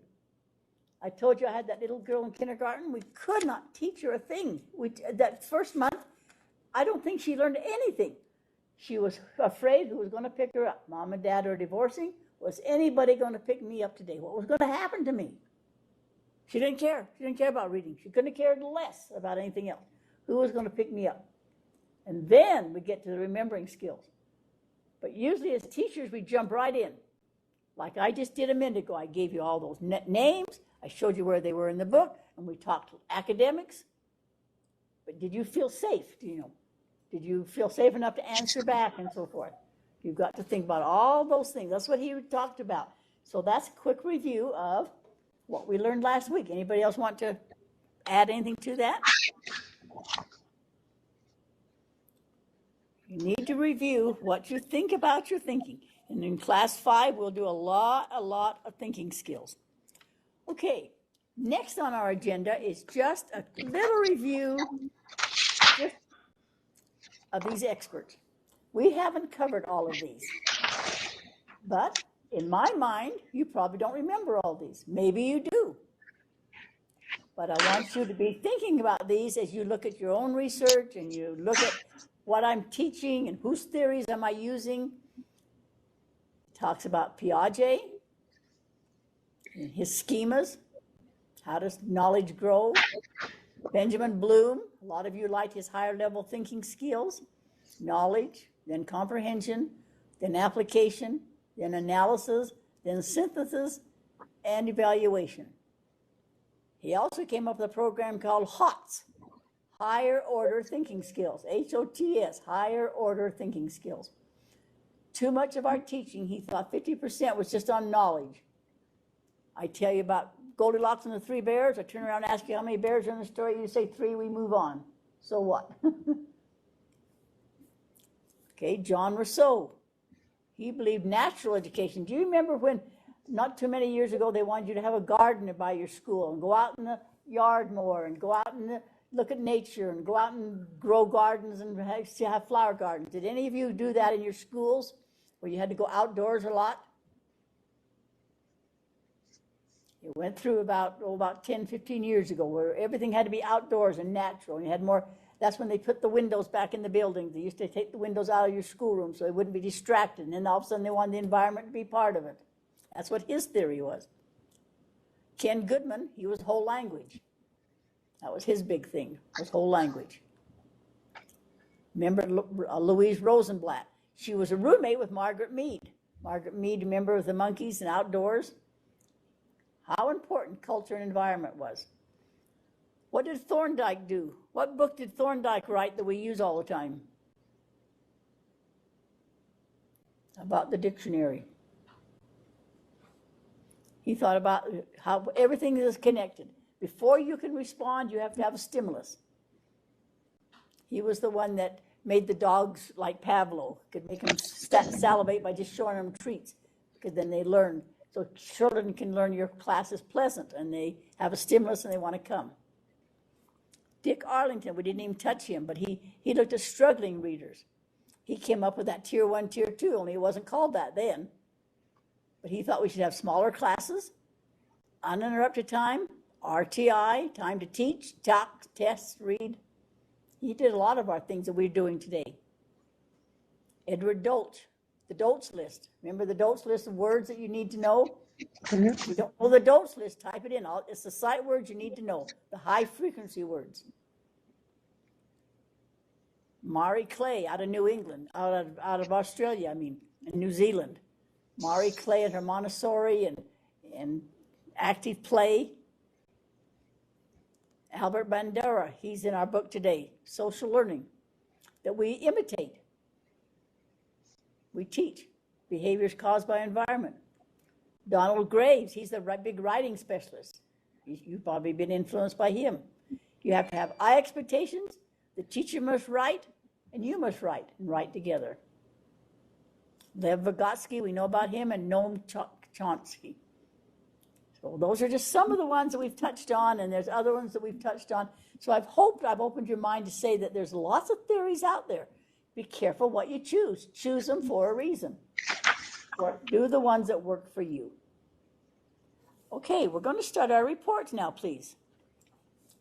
Nicole, would you like to be first? Louise, is there any way I could go first? Go right, Louise? I Yeah. was just kidding because Nicole said she's not on the list, so I'm just going to scare Nicole. Brindy may go first. Brindy, go ahead. Now, we're Okay. trying to And you keep said it to about the 2 time. minutes? Is that what you wanted? No more than 3. Okay. Because there's so many in the class. Perfect. Okay, Brindy's on. Everybody get ready to listen. Okay. See if you can learn one thing from Brindy that you didn't know before. Listen to Brindy now. Okay, so I interviewed a teacher that taught when I was in middle school, and I teach at that middle school now. When she started, there was a computer lab, but they really didn't use it. It was just for typing. The internet had just started, and she was like, thought it was crazy. The economy was booming where we lived, and so there was not a lot of low-income students, where now there's a lot of low-income students, and she sees students that can't read in middle school. Like every year there's at least 20 of them that are struggling readers and can't read, and she says that's because of our economy. How did literacy change in terms of what was valued and what was lost? Focus is now all inclusive with all standards included, where before they just followed a book and really just had them regurgitate everything. And she said it's been really hard for her over the years to adjust to that, where it's all inclusive, it's got a scaffold up and down instead of just giving them the information and following along as they go through the book. Let's see, she said who or what enabled this person to gain literacy over her lifespan. She said she didn't really like to read until she became older, but once she found what she liked, she started reading, and she feels like that has helped her in her teaching. And then, let's see, and also the generational pool of poverty in our area has really helped her want to read more and teach these students how to read and learn to love reading. And then it says, what would this person suggest is the best way to gain literacy? And it says, helping students gain confidence in reading by finding a genre that they can connect with. Has helped many of our students enjoy reading, getting students to read and write as much as possible, so doing fun activities. And then literacy groups that target the students' needs the most, so homogeneously grouped, and then targeting what they need and the help that they need. And then working together as a school and having a common goal, she said, has really helped with literacy skills in our class. So it's changed a lot, and I think that was the biggest takeaway, is now we're so all-inclusive and we have to scaffold so much that it's really been hard over the years for these older teachers to come in and grasp that concept. And that's what I have. Excellent idea. Now, think about what she just told you. Put something in your memory bank. What did she tell you? She told you a lot of good skills to help those students. Didn't you read a lot? Actively involved, write things down. She told you things have changed and they're hard. Write that down. It is hard. If you're going in as a brand new teacher in that school, don't expect those older teachers to just love everything you're going to tell them, or vice versa. Thank you, Brindy. Who wants to be next? Andrea, Kaylin, Kirsten, A. Louise. Uh-huh. Louise, this is Nicole. Okay, so remember how I said I wasn't prepared? Right. I got this assignment, like this presentation thing, mixed up with one of the other assignments that I haven't completed. But if this is about the literacy and that person I interviewed, I am ready. I thought you were. I thought Okay, I read yours. I don't know why you didn't think you were prepared. Yeah, so all right. I told you all about my day, and that's kind of where my brain is. I'm like, I don't know. Yeah. So I can actually go tonight if you'd like me to. Go right ahead, right now. Perfect. Sorry, my computer is about to die. Everybody listen to Nicole now and see what good advice she learned for us. Okay, so oops, wrong thing. I'm just pulling it up right now. I actually interviewed one of my coworkers who just retired at the end of last year. And I asked her about her experience and then also kind of her personal experience with literacy and then her own experience. And so a little bit about her, she taught English for the majority of her career, but she spent the beginning of it in special education, but then she went to general education English. And when she was so she's in her mid to late 60s. When she was in elementary school, she read from the Dick and Jane basic readers, but she was kind of the oddball where she was just really into reading. She read often. She would go to the library often and read books way above her grade level and understand that. And then when she entered junior high, and she showed me this textbook she had, there was a move towards a teach yourself grammar, math, and science movement, where the students were given this book where they were in charge of doing it themselves. Oh, sorry. It was called Programmed English, and they spent their time working through that book, and it was actually T.H. Bell, who was the Secretary of Education, who thought this was like a good idea. He was like, oh, they can just teach themselves by using this textbook. And she found her textbook, a copy of her textbook, and she was showing, and there was no direct instruction. They were just expected to learn on their own using the book. And then they were divided into tracks of like low, medium, high ability and just expected to work in those groups. And it was only a short time later that they realized that wasn't an effective way to teach literacy or math or science. So when she was in junior high, she was like that. And then in her high school experience, it was very based on grammar and then reading short, complex text. And the focus was on grammar, but it didn't really translate into being a good reader or writer. And I don't know if you've talked to people who spent or maybe you were one whose like English experience was diagramming sentences and stuff. And it really wasn't like connecting to a text or writing something that makes sense or is organic or whatever. And then as a teacher, she was saying that she's just seen so many different literacy programs come down the pipeline in education. And some of them worked and some of them didn't. And it just felt like every few years there'd be some new program that was like, oh, this will be the best.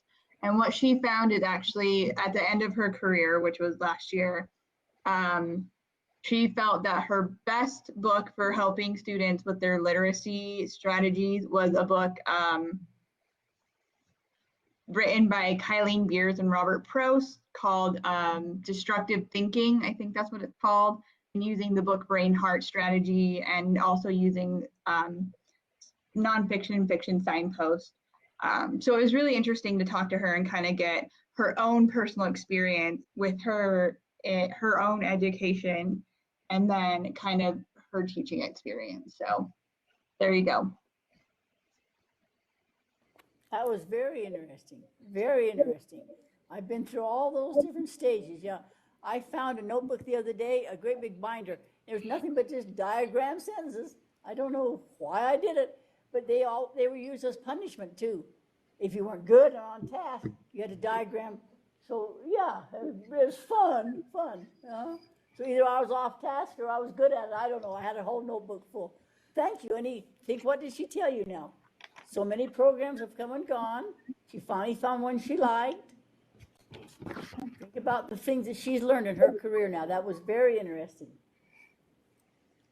Andrea, do you want to be next? Andy? Sure. Okay. So I interviewed my father-in-law and mother-in-law. I know we were just supposed to interview one, but they were both sitting there and they both kind of chirped in. It was kind of fun. We can't see you, Andy. Can you bring your camera or not? Let me see. If not, that's okay, but I don't want to. We can see Nicole, but there we can see you. There we Thank go. you, Andy. Okay. So they both talked about how, I mean, they had very similar situations. My father-in-law went to school in Michigan, and he went to a Catholic school and was taught by very strict nuns. And my mother-in-law went to school in California, but they both had very similar experiences.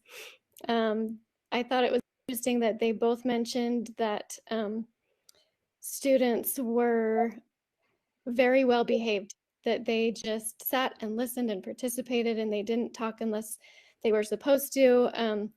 But they both said that they had corporal punishment. So they had teachers had paddles and they could, spank them or whatever if they weren't doing what they were supposed to be doing. So, and my mother-in-law also said that her teachers would like tip over desks or break rulers over desks, stuff like that. And so when I asked her if students were engaged in working, she said absolutely. There was no question. Other social things that they talked about is that most mothers were home. They didn't work outside of the home. Dad came home and dinner was served at 5:30. It was more structured in the home at that time. There were mostly female teachers and male administrators, not really anything else. As far as technology, they didn't really have any technology. Like they talked about carbon paper printing and things like that. So no technology. They both had really vivid memories of their literacy instruction being put in groups and bird nests or something. And my mother-in-law was a bluebird and my father-in-law was a blackbird, and they both remember it very well. And they both also knew that the bluebirds were the top of the class and the blackbirds were the bottom of the class. And so, teachers thought that they were being creative and sneaky, but the kids knew. They also read Dick and Jane, and my mother-in-law mentioned that the pictures in Dick and Jane were very helpful. Spot the dog had spots, like everything was really predictable. And I actually had copies of Dick and Jane books growing up as well and taught myself to read using them. And so I mentioned that to my mother-in-law and she said, oh yeah, Dick and Jane, that was like all they read. But so I just, like being nostalgic, bought one for my son, and that's how he taught himself to read too. So I don't know, I think there's something to Dick and Jane. They also said that school teachers taught them to read. Parents did not. They didn't have books in the home. They didn't have access to books at home. And I don't know if that was just like in their homes or at that time. So last thing is a suggested way for gaining literacy skills. My mother-in-law said, having parents or older siblings read to you, reading books on your level, and then actually learning patterns and words and sounds and things like that rather than just memorizing whole words, because she didn't get that instruction and she felt like it would have been helpful. So that's it. Well, that was interesting, wasn't it, to compare them? Everybody knew who the bluebirds were or the blackbirds. I don't care what you called them. Yeah. And also, do you remember, they probably remember the old ditto machines. Everybody wanted to go run the dittos, and I don't know why, whether they were helping teachers, turned out to be the smell made you high. Alcohol. So Yeah, that's interesting, isn't it, to get their perspective of what, and that corporal punishment. Can you imagine that happening today? Woo! Nope. Wow. Any comments for her? That she learned some good things, didn't she? So interesting. But yet they had a positive attitude, but yet would you like those classrooms where everybody was well behaved? Maybe we've come too far. As your class, do you struggle with behavior management? They have workshops now on behavior management because so many teachers can't control their classes. Those were well-controlled classes, weren't they? Thank you, Amy. Andy, thank you. Kaylin, you want to be next? Sure. Okay. So I interviewed my mother-in-law. She's 80 years old. She was born and raised in Meadow or Fillmore, Utah area. And she commented that economically people used to save up their money and buy things with cash, and that things, when they got broken, were fixed and repaired. And now people go out and just throw things away and pay for things on credit. And those were the things that she noticed that have changed economically. And socially, people just talked to one another more. They knew their neighbors, they visited with their neighbors, and would sit and do needlework and things together while they visited. And now we don't really even know our neighbors sometimes. Technology-wise, there were a lot of things that have changed. When she was young, they had the local newspaper and a radio that they could listen to for entertainment and news. And then over time, they started with a 12-inch television, and they get to watch Ed Sullivan's show or the Lawrence Welk show. Eventually, they got bigger and better televisions and VHS players for watching movies and DVD players. And then, of course, in the 70s, they got the computer, and then the internet came along and smartphones, and now social media. Her experience with literacy, when she was young, her mother would clip stories from the newspaper and save them in a book so that they could read those stories before bedtime. And she loved listening to her mom read. She always read with such an excitement and made everything come alive. And as a result of that, she wanted to learn to read and loved books. She loved to go to the library and would help the librarian put books back on the shelf. So she had a really great experience that way. She said she learned to read just by sounding out words.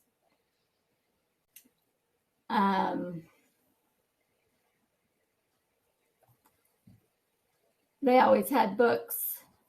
Well, she always had books to go to yard sales and buy books. So she felt that they were very valuable and always had them, and still hasn't read all the books that she's managed to collect. She feels like literacy has changed over time. It was very important as she was growing up, and she feels like it's kind of lost some of that. Whenever they wanted to learn how to do something, they'd read books and do research, and so it was important. And now people watch television and movies and listen to audiobooks, and they're on social media, and they don't do as much reading. So she feels like it has changed that way. She even mentioned she always writes in cursive, and none of her grandchildren can read the cards she sends them for their birthdays. So she mentioned that part of writing has changed. She feels the best way to gain literacy is to have lots of books, to join book clubs, and as adults, we need to set the example for kids by reading ourselves and reading to them, and that we should expect them to read out of real books. She doesn't personally like the electronic devices that we use for reading, but just setting limits on technology and games and things like that kids spend a lot of time on today that might prevent them from learning to read. She sounds like she's very, very wise. The example is so important, and reading at night, wouldn't that be a good way to go to sleep? Somebody reading to you? Yeah. The influence of Facebook right now. Look at the big lawsuit Zuckerberg's up against right now on Facebook. Yeah. Yep. Tell you a funny story about cash. My folks lived here in Roosevelt, and they joined a group that met in Price. So we had to drive over to Heber, over to Price, over the mountain to Price. And my mother thought, I might get over there and not have enough gas sometime. I'm going to get me a credit card. So she got their first credit card. This is when they've been married like 40, 50 years. So they drove over there, and she bought $8 worth of gas, and he came home, and my dad said, well, let's pay it tonight. She says, no, you don't pay it tonight. You wait for it to come. Well, how do they know I'm good for that? And he worried so much that whole month that they didn't know he was good for that $8. She canceled the credit card because it was too much friction. Yeah, things have changed, They really have. And they were a lot more social, but now social's coming back into our schools more and more now. Very good, very good. Any questions you want to ask her? Very good lady that had some good points, didn't she? Thank you. Would you like to be next? You bet. All right, so I interviewed my literacy coach. She's been teaching instructional coach. She's been teaching for 34 years. She started just in the areas of Wisconsin, Michigan. She worked in a self-contained, so a lot of her career has been in special ed. She worked in a self-contained ED classroom. Her favorite job was there was a grant that they got for at-risk 5-year-olds, so she actually got to work with not just the students but the parents, teaching them how to help with the homework and do just some of those basic parenting skills. She talked about when in the late 80s and 90s when they went to whole language. When she first started teaching, everything was based on themes, and it was built around the basal readers, the red birds and the bluebirds.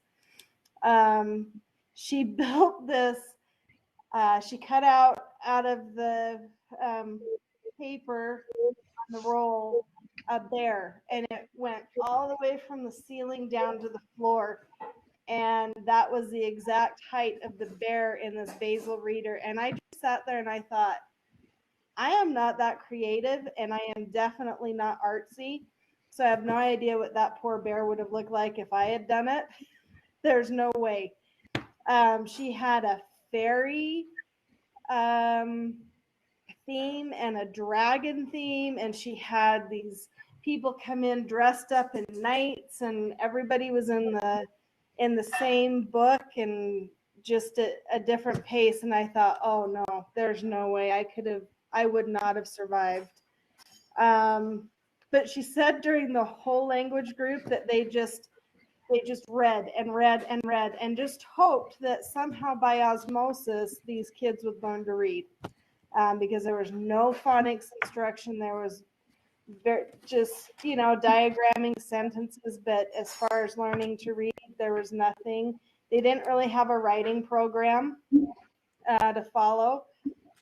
The technology started to come around, and we had a really good discussion on technology.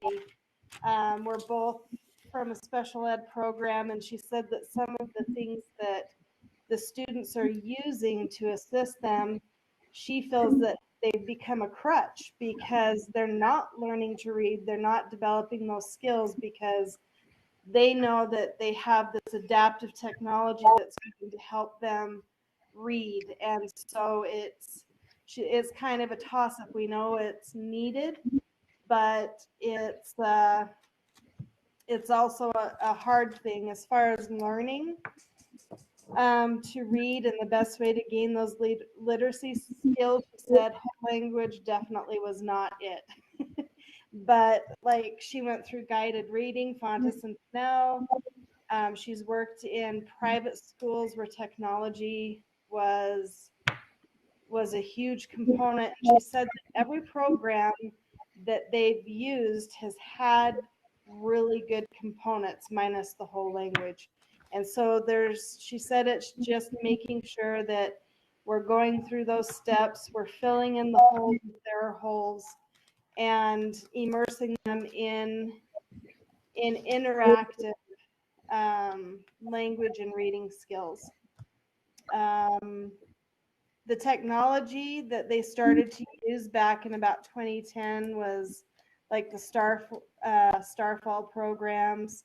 And she said that really it just kind of depended on how progressive the school districts were with their budgets. Like some of the smaller districts, they used basal readers for years after some of the bigger districts were moving into different programs just because of funding.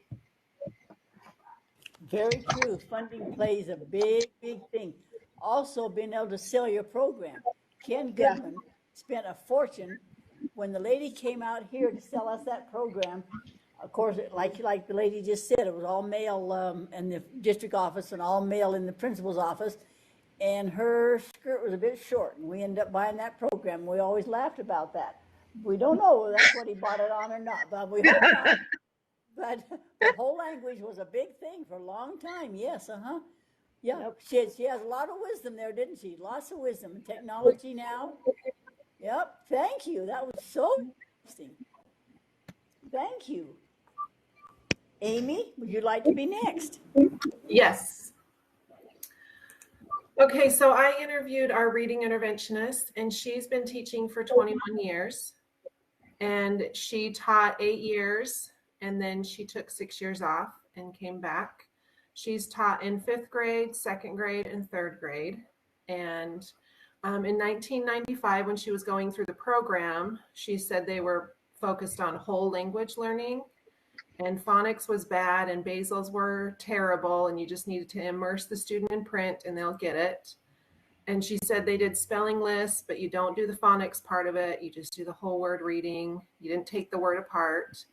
And then it shifted to balanced learning with phonics, and you do a little bit of that and a lot of different kinds of reading, shared reading, small group, whole group, a little bit of phonics, but don't focus on that too much. She talked a lot about how the pendulum kind of swings over the years, and now it's this, and now it's this. And she said they did the Fontes and Pinnell word study and Words Their Way. And then she had a child, so she stayed home. And she said when she left teaching, they had the overhead projector on the cart. And when she came back 6 years later, how different the technology was, that they had digital screens in the classroom, they had the projectors on the ceiling, that they had e-beams and all of those things. And the children had iPads and computers to work on in the classroom, along with computer labs.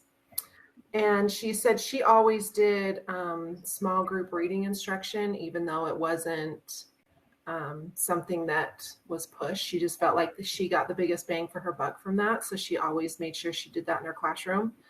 And that the district didn't have like a reading program. And so you just kind of would pick and choose your own stuff of what you wanted to do to teach reading to the students. And then the reading was failing. And so the state came in. Hold on. Stop it. My dogs are fighting in the background. So she said that the state made them pick a program. So they picked a program, and how nice it was to finally have everybody be on the same page. And she said now they're focused on the science of reading, and she does the 95% group, and now they're breaking all the words down and taking them apart, and they want the speech sounds matching the phonemes and graphemes, and understanding all the different parts of words, and how they're doing win groups based on where the child's skill level is and working their way up, and how important phonics and phonemic awareness is now.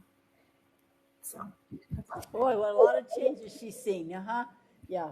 Choose your own program. Used to be making your own decision. You just did what you wanted.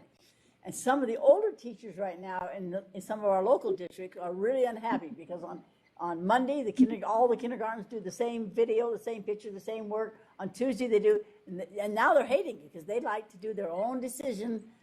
They don't feel like they're being honored so much. And then out came a program called Intensive Phonics.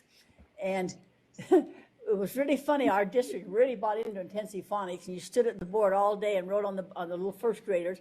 The superintendent came in one day and he said, "We're not going to use Intensive Phonics anymore."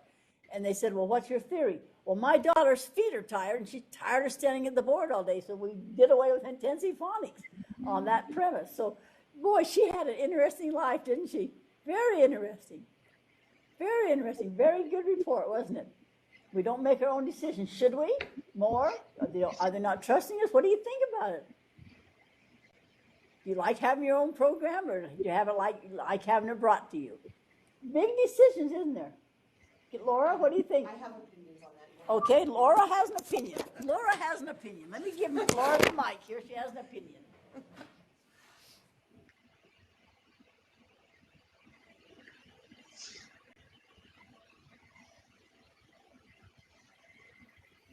We can't hear. I'm sorry. Push the right button. In my experience, I've worked with teachers who have been there, wanted to create things, loved teaching, were very educated in creating lessons. But I've also worked with teachers who are brand new, who didn't have the experience. And so the basals and the programs that are already created have been very helpful in minimizing all the extra time that new teachers would have to put in, and help them more with the balance of life. And then I've also worked with teachers who were there just for a job, who really didn't care much about whether or not they were teaching good lessons. And so by having those basals and the programs already created, that has helped improve education in some of the classrooms. Yeah. But sometimes they didn't even know they were missing it. Yep. They didn't even know about it. Yeah, didn't even know. Any other comments anybody wants to make on your own decision, or do you want a basal or somebody to tell you, or yeah. Good thinking skills here. Good. Everybody's thinking. Tammy, you want to be next? Yes, I would love to. And then we'll have Stacy. Okay. I interviewed my dad about his reading and literacy development and opportunities. He was born in, sorry, are we good? Okay. Yeah, it was cutting in and out, but now it's better. Okay. He was born in 1974. Sorry, 1947. You can tell I'm a little nervous. Sorry. That's why I had it all written down. Good heavens, you were born young. I was like, whoa, that's all right. I was adding in my head. Excuse me, that was funny. 47, he attended public schools in Davis County. His first grade and second grade experience was mostly filled with the Dick and Jane readers. He said the books were filled with 3- and 4-letter words and rhyming patterns that were easy to learn. They had simple stories. He remembers repeated readings of each book. He also remembered the picture books that had just a picture and a word, and they would just go through those over and over until they were able to read each word. This was the start of his reading and literacy development. Next, in 3rd grade, he mentioned having reading groups, and the groups had low and high readers together in the same group. And he could tell that because he would sit in the circle, and as they went around the circle and each took turn round robin style, the slow readers always struggled with several words. The students in each reading group, they changed about 4 or 5 times a year. And his 4th grade year, he was selected to be in a split class of 4th and 5th grade students because he said he was chosen because he could stay on task and not always need the teacher's direct attention. His reading and writing instruction that year was combined and consisted of writing plays and performing them for the class. The plays also could be recorded and just played for the class if they didn't want to perform it live. His 5th grade year started with a teacher that said, we're all going to start on the same reading basal together.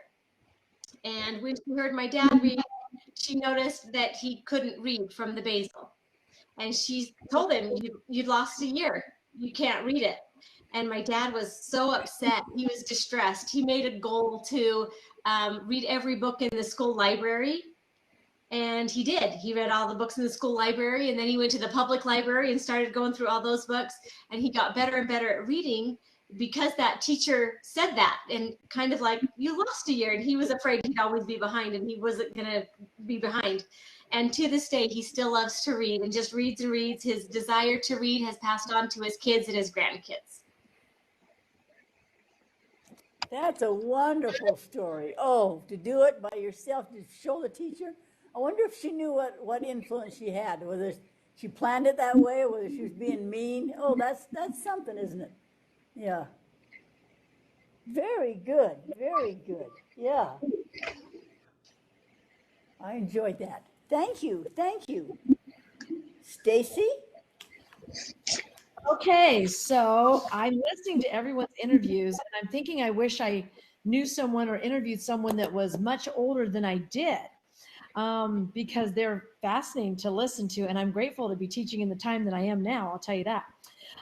So I interviewed at our school, we have a teacher that teaches kindergarten, and she also is trained on reading recovery, and she's been teaching since 1996.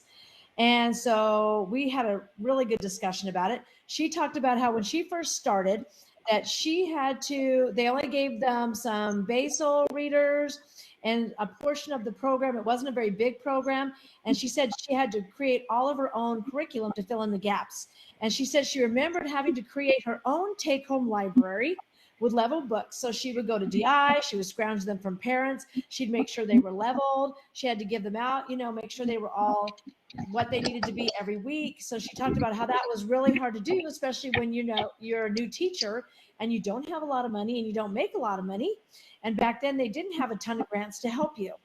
She talked about how by the 2000s they were doing a balanced literacy approach, which was gaining a lot of popularity. And then she said in 2003, she was trained as a reading recovery teacher in Washington County, and it focused on teaching reading to use meaningful structure and visual information to read. She talked about how the most effective piece of the program was having the kids look at it and try to make meaning of it, except at the time, they also were having a lot of critics say, okay, this particular program is teaching kids to guess on their reading. She said some of the prompts that were asked students, they would have to make sense of things and they would have to predict and expect. And she said it really didn't teach them how to use phonics. But she said once they started doing phonics, I guess reading recovery had a visual portion of it, but it was lacking the phonics part. And now, she said in the last 10 years, we've switched over in Washington County School District to really be phonics based, heavier, I guess I want to say. And so we have a thing called WIN time. I don't know what it stands for, but it's in Washington County. I can't remember. But what we do is we really focus on the diagnostics of all the kids. So she says she really enjoys the fact that you can pick out a skill, figure out what it is that kid needs, and fix that particular kid. And then she talked about how, let's see, across the board in the district, it used to be if you got a new kid from a new school, you didn't really know where they were at. She said that used to frustrate her. But she says now with this WIN time, you have access to the records in our district, so you can see where the kid is and be able to fill in those holes really quickly. She likes having that they do have Reach for Reading and all the materials, and she still says, of course, you can still make up some of a little bit your own, but you have a program that you can base on, and you're not just guessing what you need to do every day. She talked about how that took up all of her time. She was exhausted doing it. A piece of literacy that she thought was really lost was learning through dramatic play. She said she used to have the kids make menus and lists, and it would be like in a play-like environment in kindergarten. And she says they really don't do that a lot anymore. She did say that she thought technology had really changed a lot of things. They used to have to do the daily oral language activities, and now there's so many things you can do on your iPad. And when I asked her what's the one thing that she said kids need to do, and she said, well, or parents or teachers or whatever, she said they need to read. They need to read every single day. You need to figure out what phonics are missing. She said just learning that key component in her teaching was the game changer for her. That she said, just knowing being able to focus in on that skill. And she said, whether you're working with 2 kids or you're working with 7 kids in a group, being able to know that phonics skill and help them is so beneficial. They will be able to know what they're reading. And she talked about having great vocabulary, ongoing vocabulary discussions with readings. She thinks sometimes that gets missed out in classrooms. And she said that is a really key component of them making sure they understand it, whether they're high or they're low. Excellent points. Excellent points. Yes. Yeah, I got to go to New York City and do reading recovery, and it was really an intensive program, and it was really good. And the thing that made it really good is you worked on one-on-one. So how many districts can afford to send a teacher with my experience and pay level to go to New York and then come back and just work with one kid? Yeah, but that, of course it worked. It had some good things with it. Yeah. I like the way she said the assessment too. We're assessing them now. We know where they're at. Before you just kind of knew, or I think that one can read better. And of course, Vygotsky and I believe play in kindergarten. We really believe in play in kindergarten, even in other grades. I have seen seniors in high school acting out their things in their literature classes, and they enjoy it too. They enjoy it too. Yes. Thank you, everybody. Thank you. I hope you've learned a lot. This is a foundation, of course, of interviewing people, learning about research and then how it's changed and literacy, leading you on to level 2 if you want to do action research. Comments, questions? Louise, I have mine done too. Do you want me to present it tonight also, or do you want me to wait till next week? I don't know who's talking right now. I don't see a picture. It's Lauren. Oh, yes. Let's take a 10-minute break and then have you do yours, okay, Lauren? That's fine. I can do it next week if you want me to, or I can do it this week. This would be fine tonight because we have so many for next week. But I think we need to stand up and move around for just about 5 or 10 minutes and then come back and listen to Lauren, okay? And I'm sorry my picture is not working. I had to take an online test and they went in and messed with the settings on my computer because I had to use an external camera, and now it will not turn back on. I know the feeling exactly. They mess with mine all the time, and then I wonder what they've done to it. Yeah. Hi, this is Marcia. I'm here. I got here about 6. So. Oh, good. Thank you, Marcia. Thank you for checking in. I've been calling for you. Yep. I'll go mark it. Thank you.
Somebody's getting a phone call.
Okay, should we get back? Is that a long enough break? Lauren, if you're ready, we'd love to hear from you. All right. So I interviewed my We can't see you, Lauren. Is there any way we can see you or not? No, I remember No, okay. I took that online test and I can't figure out how to get my computer fixed. Don't worry about it. We'll just I'm listen. sorry. That's okay. That's okay, Lauren. We'll listen. Okay, so I interviewed my grandfather, and my grandfather has never been officially diagnosed with dyslexia, but 5 or 6 of his grandchildren have.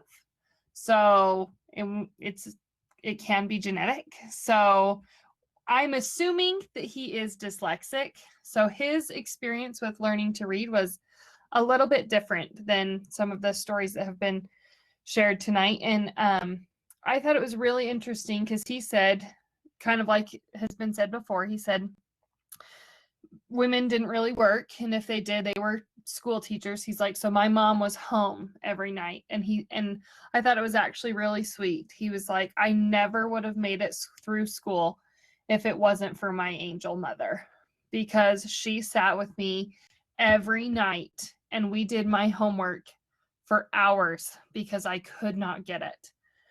And he was in the more of that whole language phase where you just looked at a word and you had to know what the word was and really memorize it. And he's like, that didn't work for me. He's like, I never learned to read that way. He's like, I remember being in 4th and 5th grade and the teachers would be like, just know it. You just have to know it. And he's like, I don't know it. Like, I don't. And he said when he got into 6th grade, he said, I felt dumb. He's like, I always felt dumb because I couldn't read. But when I got into 6th grade, my teacher would pick one of the smart girls in the class and have her read the test to me. And I would just answer orally. And then the smart girl would write all the answers down for me. And he said that was the first time I didn't feel dumb. He's like, because I knew the material, I knew what they were asking, I just didn't know how to read it. And so he kept going, and he said when he got into high school, his high school English teacher actually sat down with him and taught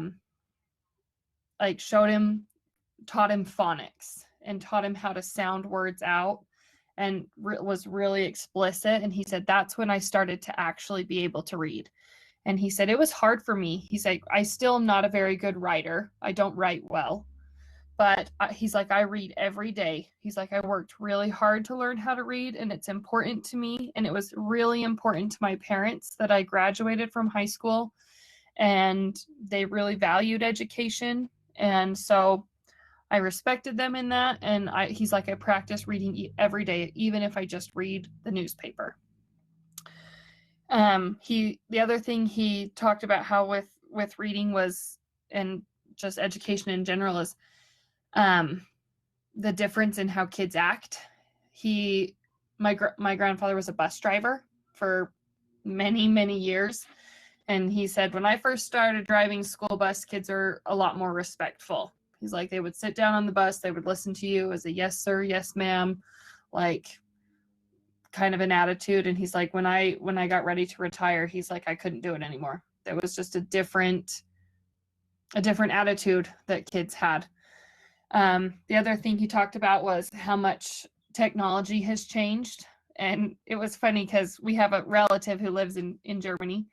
And he's like, we're getting on there to talk to him. And he's like, I thought it'd be all staticky and weird and you couldn't really hear him.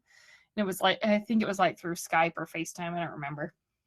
But he's like, it was like they were in the next room. He's like, it was so crazy. And I just thought that was interesting. And he said, I remember as a kid being up in the mountains, horseback riding, and thinking, man, I would love to talk to my friends right now. And he's like, I never thought that would even be a possibility. And he's like, now we have cell phones and we get stranded in the mountains and we can still call for help. And he's like, the way that technology has changed and improved throughout the years has been amazing. So the other thing he talked about was the like the social or economical changes, is that it was very different. It was during that he was a young child during the Great Depression years, and he talked about how everything was kind of like has been said before, like you fixed what you had, you used it until it was absolutely unusable, whereas now it's just like, oh, I'll just go get another one, like no big deal. So just a lot of changes that he didn't expect to see in his lifetime, but that have really changed. And the one that he was really grateful for those teachers who took the time to see that he wasn't stupid, but he just had a different disability that was challenging for him, and that took the time to find other modifications to help him to be successful in school. Never heard of the word dyslexia until not too long ago, and still people don't know. And you can't tell them to go be tested for it, because then you have to pay for it. You have to be very careful. You say, I think your child has dyslexia, and I want you to see the eye doctor. Then you have to be, it's really hard. The parents, example of parents, boy, that was a great example of how important parents are. I get so mad when I see the young people going down the street with their kids on the iPhone, and they're driving on iPhones, and nobody's talking. Yeah. Thank you, everybody. I have 7 o'clock. I think we have some good news for you. If we could leave pretty soon right now, they would love to get in here and work on this wiring. I told them we'd be out by 7:30. They'll be even happier with us. Now, next week is our last class. So we'll read the last 2 chapters. Number 9 is called the cognitive processing, like Susa's talking about. We're really into brain research right now. It's really a big deal. And so it might have a big effect on what we're teaching. And then the last chapter is 10, called Putting It All Together. So as you read and review, which is what we're supposed to be doing, review the strategies we've learned and the theories, see if any one of them really hits you that you're going to try, or you use it a lot. It says be ready to share an application of this theory. I use this one all the time. I didn't realize I did, or I didn't call it that name. And then we'll have our reports next week, and that's all we'll be doing next week. So I love the way you kept them this short, but so informative. Very, very, very interesting. Talking about thinking, I told you we were never taught how to think. We were just told to regurgitate. When my husband went to get his master's, he does well on tests and so forth, but his question was, how would it feel to be a rose? He didn't have a clue what to write. We weren't taught how to think like a rose or something, and so he had to say, this is ridiculous. I'm not going to do a master's program, but he's finally figured out how to get past that. But yeah, it's what you're taught and the example, but how important those parents are. Thank you, everybody, for your reports tonight. Go home early. Nicole, go home, put your feet up, and don't have any more problems tonight. Thank you. Anything else we need to talk about as we leave tonight? Next week is our last class, and then there's no class on the 20th, except for the 4 people in our class that are in level 2. Maria, Lauren, Brindy, and Kirsten. They'll have class that night reporting on their action research, and then you'll come back the week after that. Comments, questions? You can. Hey, Louise, with that class, what type of things do you want us to? What type of things do you want us to prepare for reporting about our action research? Just your progress, what you've been doing, just your successes, like things last that aren't time. working too well, things that you're finding, you're surprised with. Chris has some things she wants to present on some workshops she's been to that are new, so forth. It will not last too long of a time, but everybody needs a chance to be accountable, to make sure you're doing something. Of course, I know you are, but we have to make you accountable. All right. Good night, everyone. Right. That sounds great. Have a pleasant evening now, the rest of the evening. Good night. Thank you. Thanks, Louise. Take this time if you want to and do your posting, or you can wait and do it through the week, whatever.